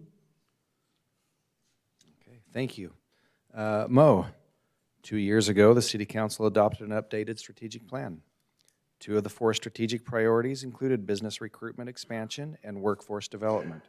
In your role on City Council, what can you do to support this plan to attract new businesses and industry in target sectors? That's a wonderful question. I need to bring it up to everybody's attention. You want to open up a business, you want to do something, require permits. You want to build a business, require permits. State statute said is of 4 to 6 weeks. Apache Junction sends you the email that it takes 14 to 15 weeks to get the permit. In their books are 6 to 8 weeks. People are sitting for 14 weeks to want to open up a business, they can't get the permits. I have an email came through from the architects and general contractors.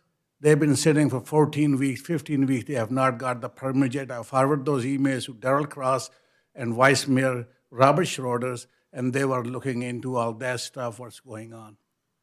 We built the bathrooms. Took me 16 weeks to get the permits. And those people, they want to open up the business. They want to spend their money. Our development service do not have enough employees to work on it and to get this all the problem resolved. Only our city development service is catering to the big companies, not the small mom-and-pop business who are the backbone of this city. They are not making an easy process. That's what we need to look into it. What we can do to make a process easy for the small businesses, they open the businesses, they pay the taxes, how the city is going to survive. We need to wake up, we need a people. We need a people, this council member, whoever be elected, whoever they are, they need to go talk to the people, what problem they have, and they can go talk to the city to fix their problems. That's what we need to be done to be successful town and successful city. Thank you. Peter, you're clean up on this one. 2 years ago, the City Council adopted an updated strategic plan. 2 of the 4 strategic priorities included business recruitment expansion and workforce development. In your role on City Council, what can you do to support this plan to attract new business and industry in the target sectors? As I had mentioned earlier, I was appointed to the board of GPEC, the Greater Phoenix Economic Council. Serving on that board, I have the opportunity to learn about the appeal of the Greater Phoenix area for business development. And it is extraordinarily hot right now. And many businesses, national and international, are looking to expand or bring their operations to the Greater Phoenix area. Patrick Ainsworth and I have had conversations, and he is working with individuals from GPEC to identify businesses where there would be a fit for us out here, where it has the land necessary as well as the support necessary. And I think the advantage that I have is being able to ask questions of the GPEC folks as to how effectively they're working on trying to help us land these businesses. Now, realize this, you bring a major business into the area, it's not going to happen in 2 months, but at least there is a process underway, and I am pleased to be able to help try and keep that going. In terms of, and well, also with Patrick Ainsworth, he has a real strong knowledge of the areas in the city where we can employ commercial business or retail, and we need to be careful to make sure we reserve that area, not let it turn residential. We need to make sure it remains commercial or retail. And then for the training, we need to encourage the Central Arizona College to continue their training as well. I think the school district is also doing some training as well. Okay, thank you. Okay, Tess, you're leading us off on this one. And we're going to stick with the some questions wrapped around the adoption of the Economic Development Strategic Plan. So one of the action items was to develop a downtown entertainment plan. Recently, there have been meetings with stakeholders in the downtown area and a public open house to discuss the downtown master plan update. What are your thoughts about the future of the downtown, and how would you propose helping to secure the vision? Well, our way to secure the vision is what we're doing right now. I do believe the sale of 10.4 acres of land down where the old Grand Hotel was, what Apache Junction did for the first time in our history, other than buying the rodeo grounds, we went out and bought, we are buying 10.4 acres of commercial property right down here, as I said, where the Grand Hotel used to sit. Not on the U.S. Highway, it's back behind it.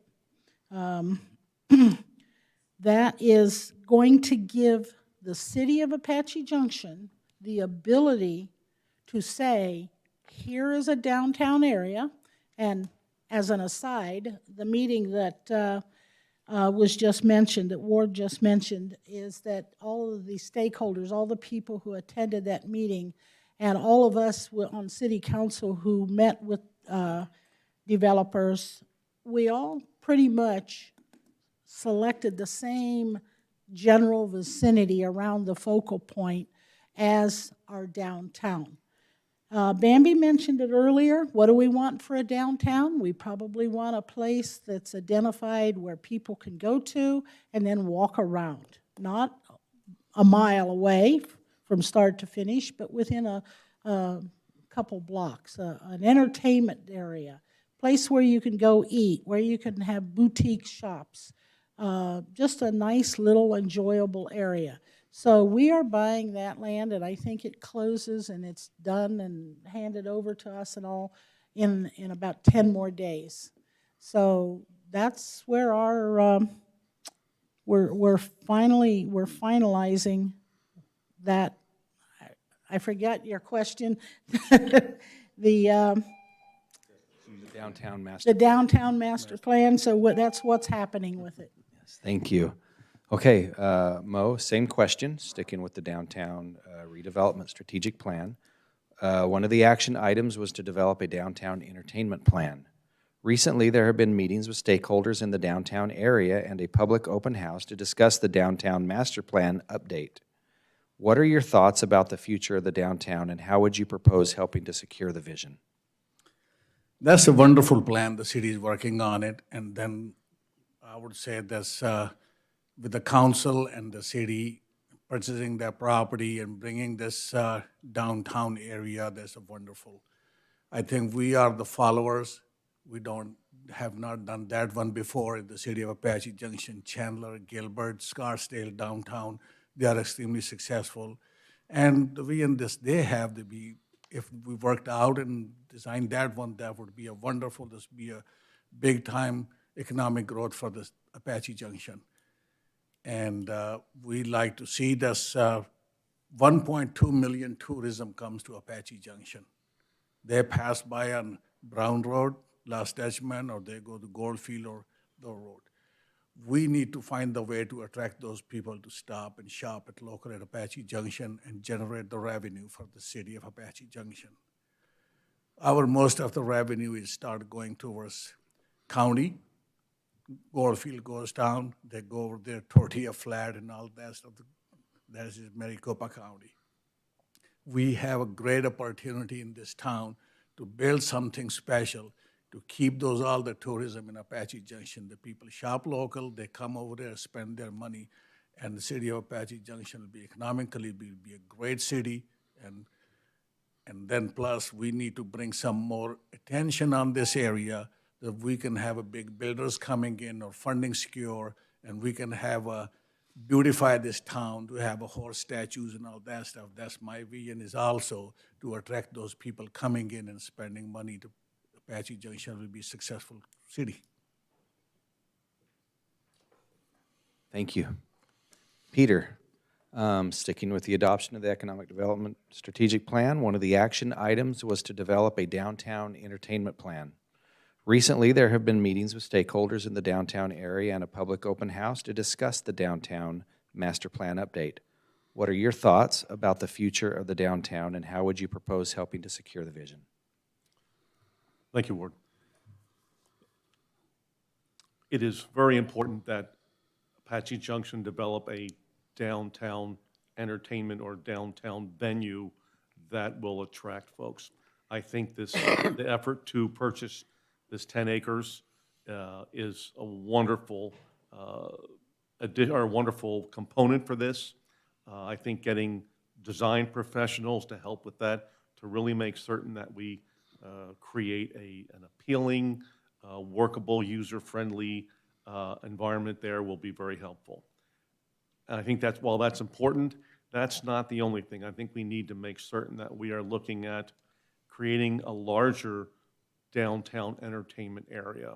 You know, there's some locations in that area that need a little upgrade. They need to be enhanced a little, and I would like to see the city take on that challenge of seeing if we can't get the owners of these areas, these business locations, to step up and improve the environment.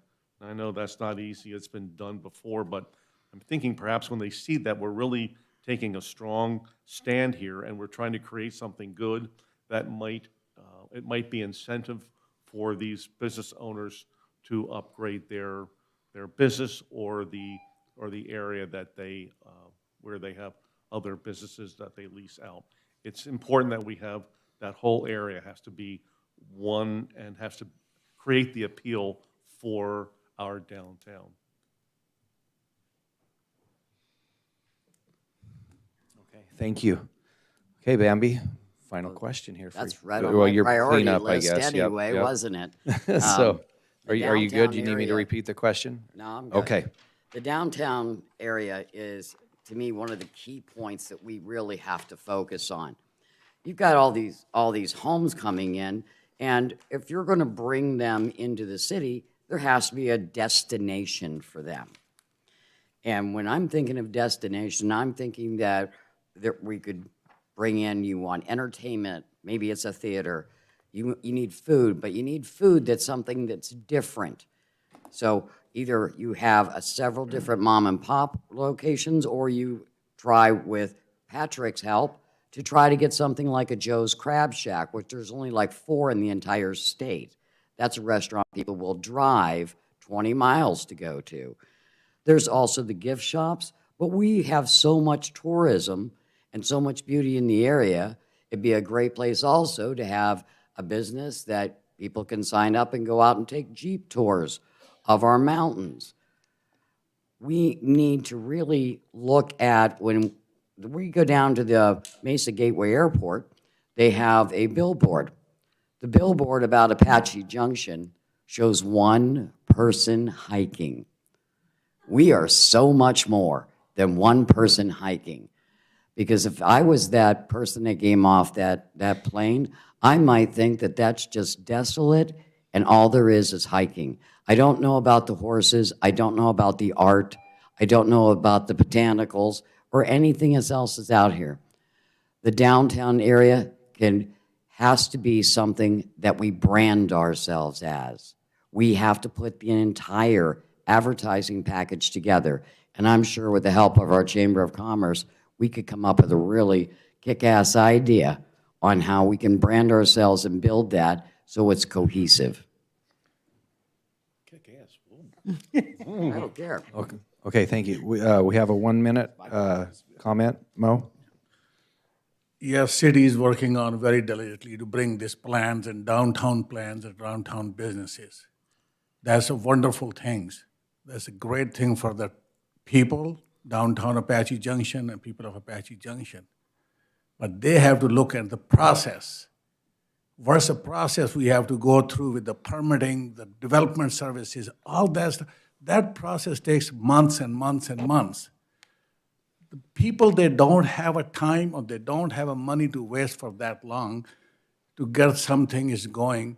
They need to fix our own house, they need to fix the development service, get the permit, get the business come, and the city will be successful. Okay, thank you. Okay, next question. Mo, your lead off on this one. 85% of small business owners are concerned about the impact of rising inflation. Are there any measures the city can take to assist Apache Junction area businesses? Small businesses are the backbone of the United States. If you are a smart business owner, you don't need help. You will have a budget set. You will have when you are back in 2008, 2009, economy was bad. I opened up my business over here in a bad economy. It's still thriving and successful. Business owner to figure it out, watch it, what they spend. They don't need to be driving a Rolls Royce or Mercedes when the small business is doing it well. They need to contribute to the community, and the community is going to support them no matter what.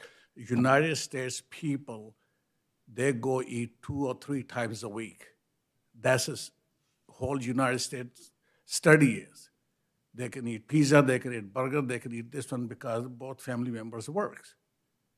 And that's why the small business owner is going to carry the United States, make the process easy, small business owner, and make sure that you have a safe funding, make sure you have a backup plan for it when any problem comes up.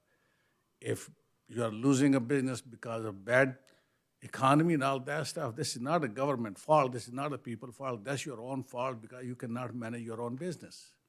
I'm a business owner for 18 years, a very successful business, because I know what to do and what's the best for the community, what's the best for the people, and bring the people in.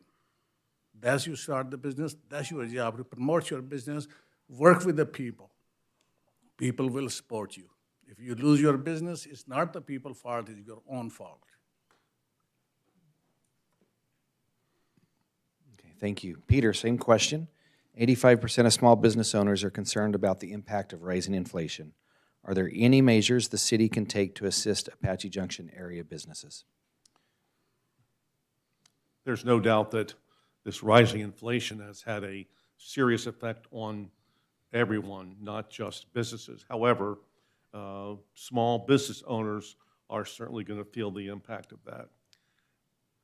One thing I've learned in my years of, I think, being on the chamber board and just being in the business world, a lot of small businesses start because someone just loves doing something, whatever that is, but they aren't necessarily prepared to start a business and understand the dynamics that go into running a business, budgeting and employment and, payroll and taxes, all those things. So I think people have a tendency then to get overwhelmed. And I think that's where the city can come in with its business resource directory and the chamber as well to help these folks before they get too far along and realize that they don't know what they're doing, to be able to help them and give them some training, some tools to be able to help them work through those lean times, but also be able to budget themselves properly so that they know how to spend their money at the right time and also have a reserve for those slow times. It's very difficult, and of course, the cost for supplies and leasing buildings and all, it's extraordinarily high, and it's out of control, and unfortunately, there's only so much we can do. But I think if you can help a business owner learn some of the key elements of running a business, that will help that person then to be able to succeed. Thank you. Bambi, 85% of small business owners are concerned about the impact of rising inflation. Are there any measures the city can take to assist Apache Junction area businesses? The city itself is, on an ongoing basis, trying to advertise itself and people to come here to help our businesses because we need them to survive. We need them to succeed and flourish. It is their taxes that pay for our roads, that pay for our police, pay for our libraries. The fact that the city and the library and the chamber all have resources to help small businesses and help their education. I do feel, because of the fact that I have been a consultant for small businesses for many years before moving from Pennsylvania, 9 times out of 10, the reason a business is starting to fail is a lack of knowledge on how to take care of that business. But over 50% can turn around if they get coaching, if they get assistance. And one of the best places is sitting in our backyard. It's our library system. Our library is one of the best in the entire state.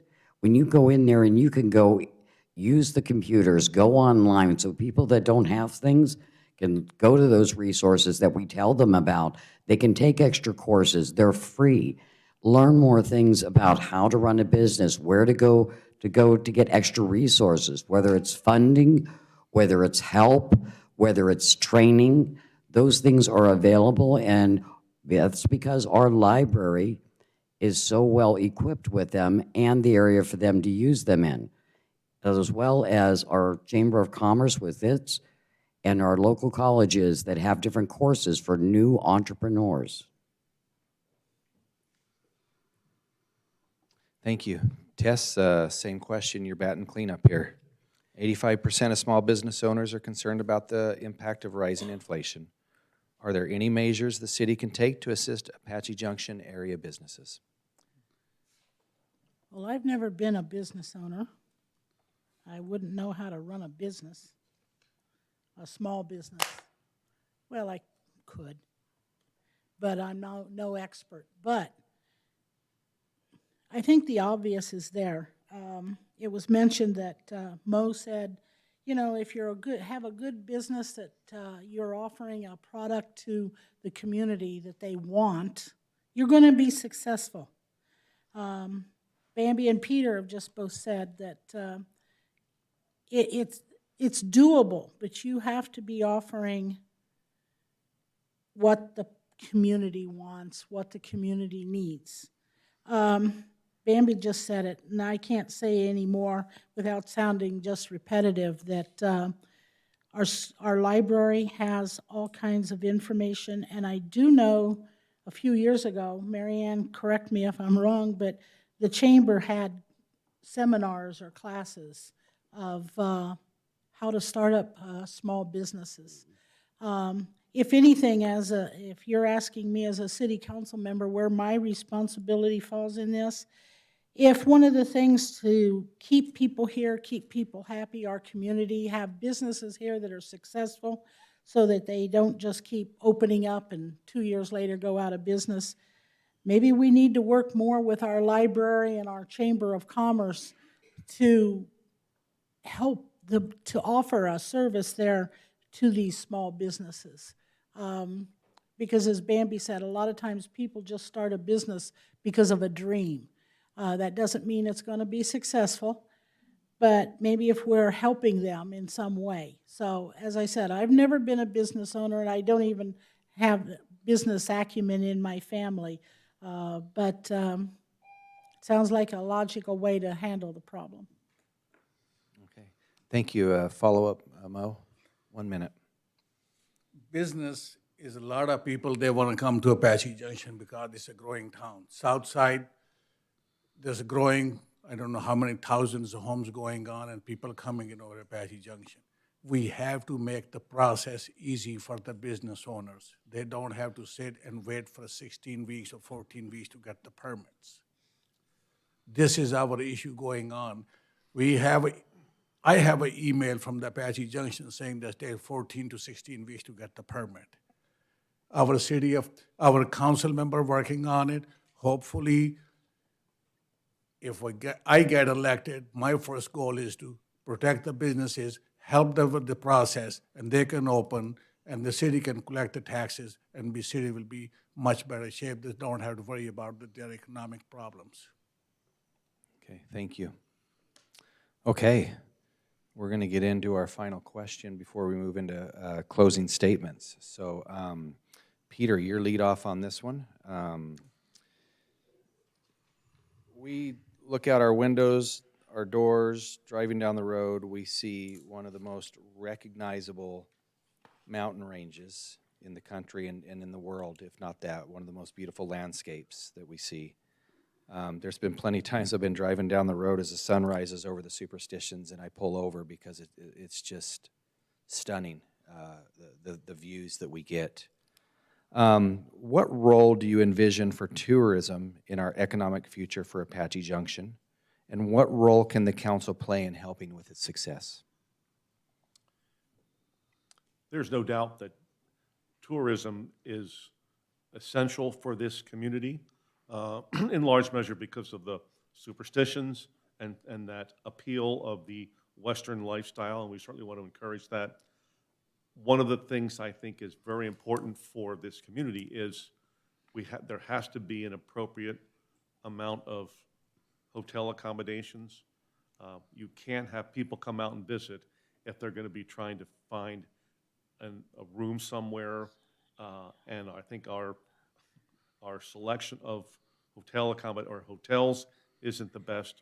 I think as a member of City Council, I would certainly encourage the effort to identify some of the areas where we could have some commercial or retail, certainly retail development, if we could have a developer come in and build a hotel and a conference room where we could draw and attract people to come in, not just for the view, but to be able to hold meetings there and be able to enjoy the view as well as conduct business.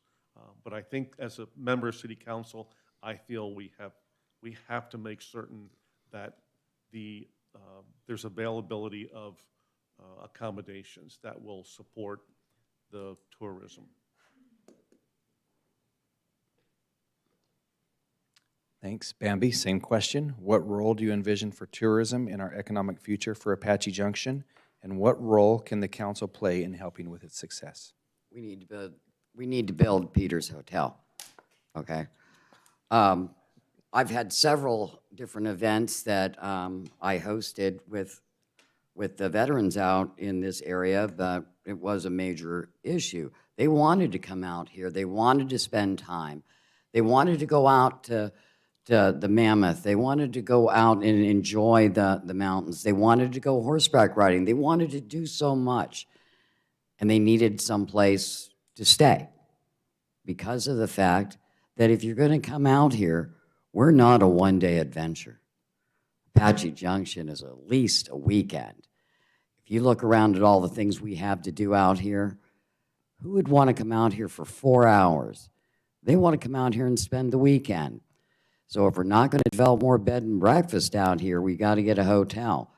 Because the second that you change that big billboard down at the airport and you start putting in pictures of the mountain with the cougar on it, you put in kids going out at Goldfield and they're panning for gold.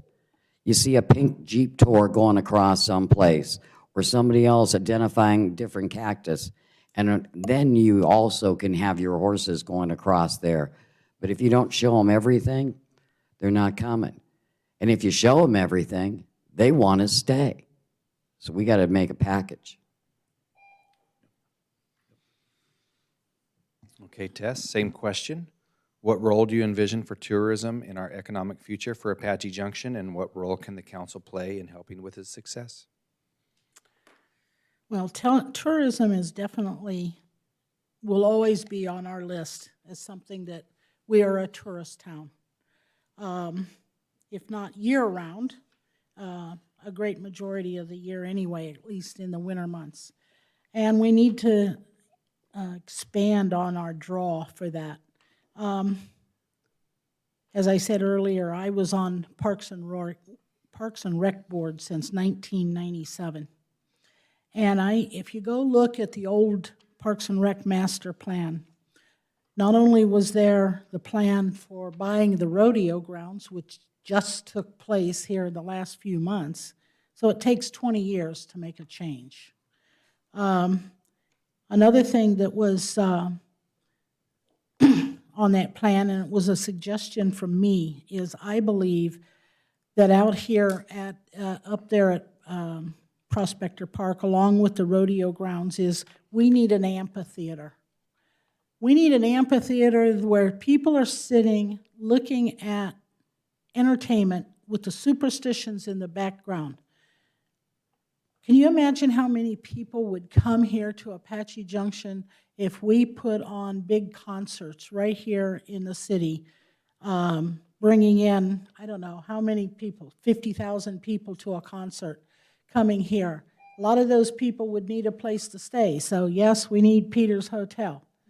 So I think all of this is kind of a dream that we're having. We are discussing these things, but it's a matter of now making it happen.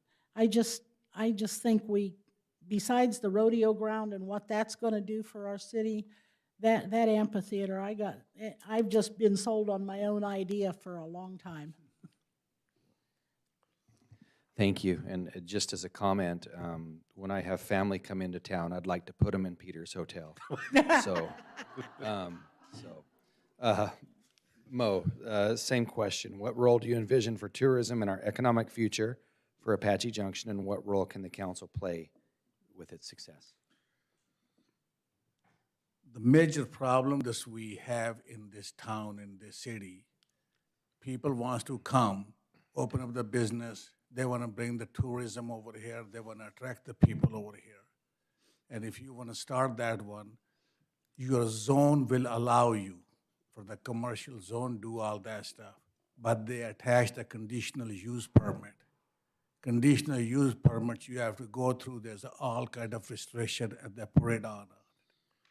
Then the people backed off on it. You can't get the permits. We have the 1.2 million tourism come through here in Apache Junction. How we can stop them, that's the best plan. City of Apache Junction thought about it, creating a downtown and this area where the people can go and look at it. That is the best plan. I don't know how long it's going to take to accomplish that goal. 1.2 million tourism, if half of them people we can pull into the downtown Apache Junction will be the best city, best town in whole state of Arizona. We have a Superstition Mountains. Everybody come down over here. We have people pass through over here to go to the Goldfield Ghost Town. That's money going to the county. Then after that, they go to Tortilla Flat, is money going to Maricopa County. We need to come up with a special plan how we can stop those people, shop local, and spend the money in Apache Junction. We need to create some kind of situation over here to make it easy to get the permitting and open it up the businesses and attract the tourism and bring the people in town. Thank you. Okay, thank you. Well, that concludes our questions for the evening. So, Mo, you were the last in the first round, so you get to lead off with our closing statements. 1 minute. Thank you. My name is Mahmood Mohyuddin. Everybody call me Mo. I'm the business owner of the Hitching Post. This is my second try to serve the community and serve the public. Have a different idea, different business mind, start doing that. Apache Junction is one of the greatest city I have been. I've been to New York, I've been to other countries, I've been this one. Why I pick the Apache Junction town is a small field community. Everybody know each other, everybody care about each other. That's what my goal is, to serve the community. I help the community at my business, but I want to give them more, and I want to work with the county, make the process easy, make the work with the people, attract more businesses, make this city successful. Thank you. Tess, your closing statements. Okay, Tess Nesser. I've lived in 7 states. My dad was career military. So I've lived in 7 states and 1 foreign country. Plus, I've lived in Hawaii before it was a state and then after it was a state. I've seen different cultures, different people, different things, different ways of life. And I think I have the experience that I've gained from all that I've brought here. I'm kind of a newcomer to Apache Junction. I've only been here for 38 years. So what I'm getting at is Apache Junction has become home to me because my dad went back in the military during the Korean War when I was 3 years old, and I never had a home. So this has become my home. So Apache Junction became important to me, and that's why I'm doing this, to give back to my community. It's why I volunteered for years, and that's how I'm here for the community. Thank you. Bambi, your closing statement. I'd like to first thank the rest of the council and the people that I've met and worked with over the last 2 years in my time learning, growing in my position on the council. Because I came in here without an election. I came in here because people thought they would give me a chance and give me an opportunity. They knew I loved my city. They knew I was civically involved. And I thank them for giving me the opportunity. I've enjoyed it. I expect to keep growing, keep learning, and yes, I'll be the voice that will actually ask the uncomfortable, difficult questions because somebody has to. Thank you. Peter, your closing statement. Thank you. Thank you for attending the candidate forum this evening. It is refreshing to see how many people are interested in the candidates who will work together to guide this city. I believe that having the responsibility of representing the residents of the city on the council is a blend of knowledge, experience, and commitment to the city and its residents. I have a passion for this city, as demonstrated by my service to the city that came about prior to me becoming a resident of the city. That passion will blend with the wealth of experience with the city and the knowledge gained over the past 2 years on city council. There's an old saying I believe is very true. Nobody cares how much you know until they know how much you care. I care very deeply for this city and want very much to represent the residents on the city council for another term.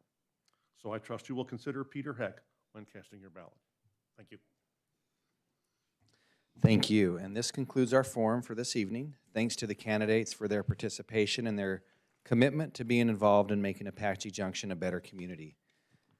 You can best reward their efforts by casting a vote for the candidate of your choice. And I would again like to thank the Apache Junction Area Chamber of Commerce for hosting and Salt River Project for their sponsorship in tonight's forum. We would also like to express our appreciation again to the City of Apache Junction for allowing the use of the City Council chambers and recording tonight's program. Ladies and gentlemen, thank you for your interest in this forum and this highly important City Council race. Again, remember to vote on July 30th. Thanks.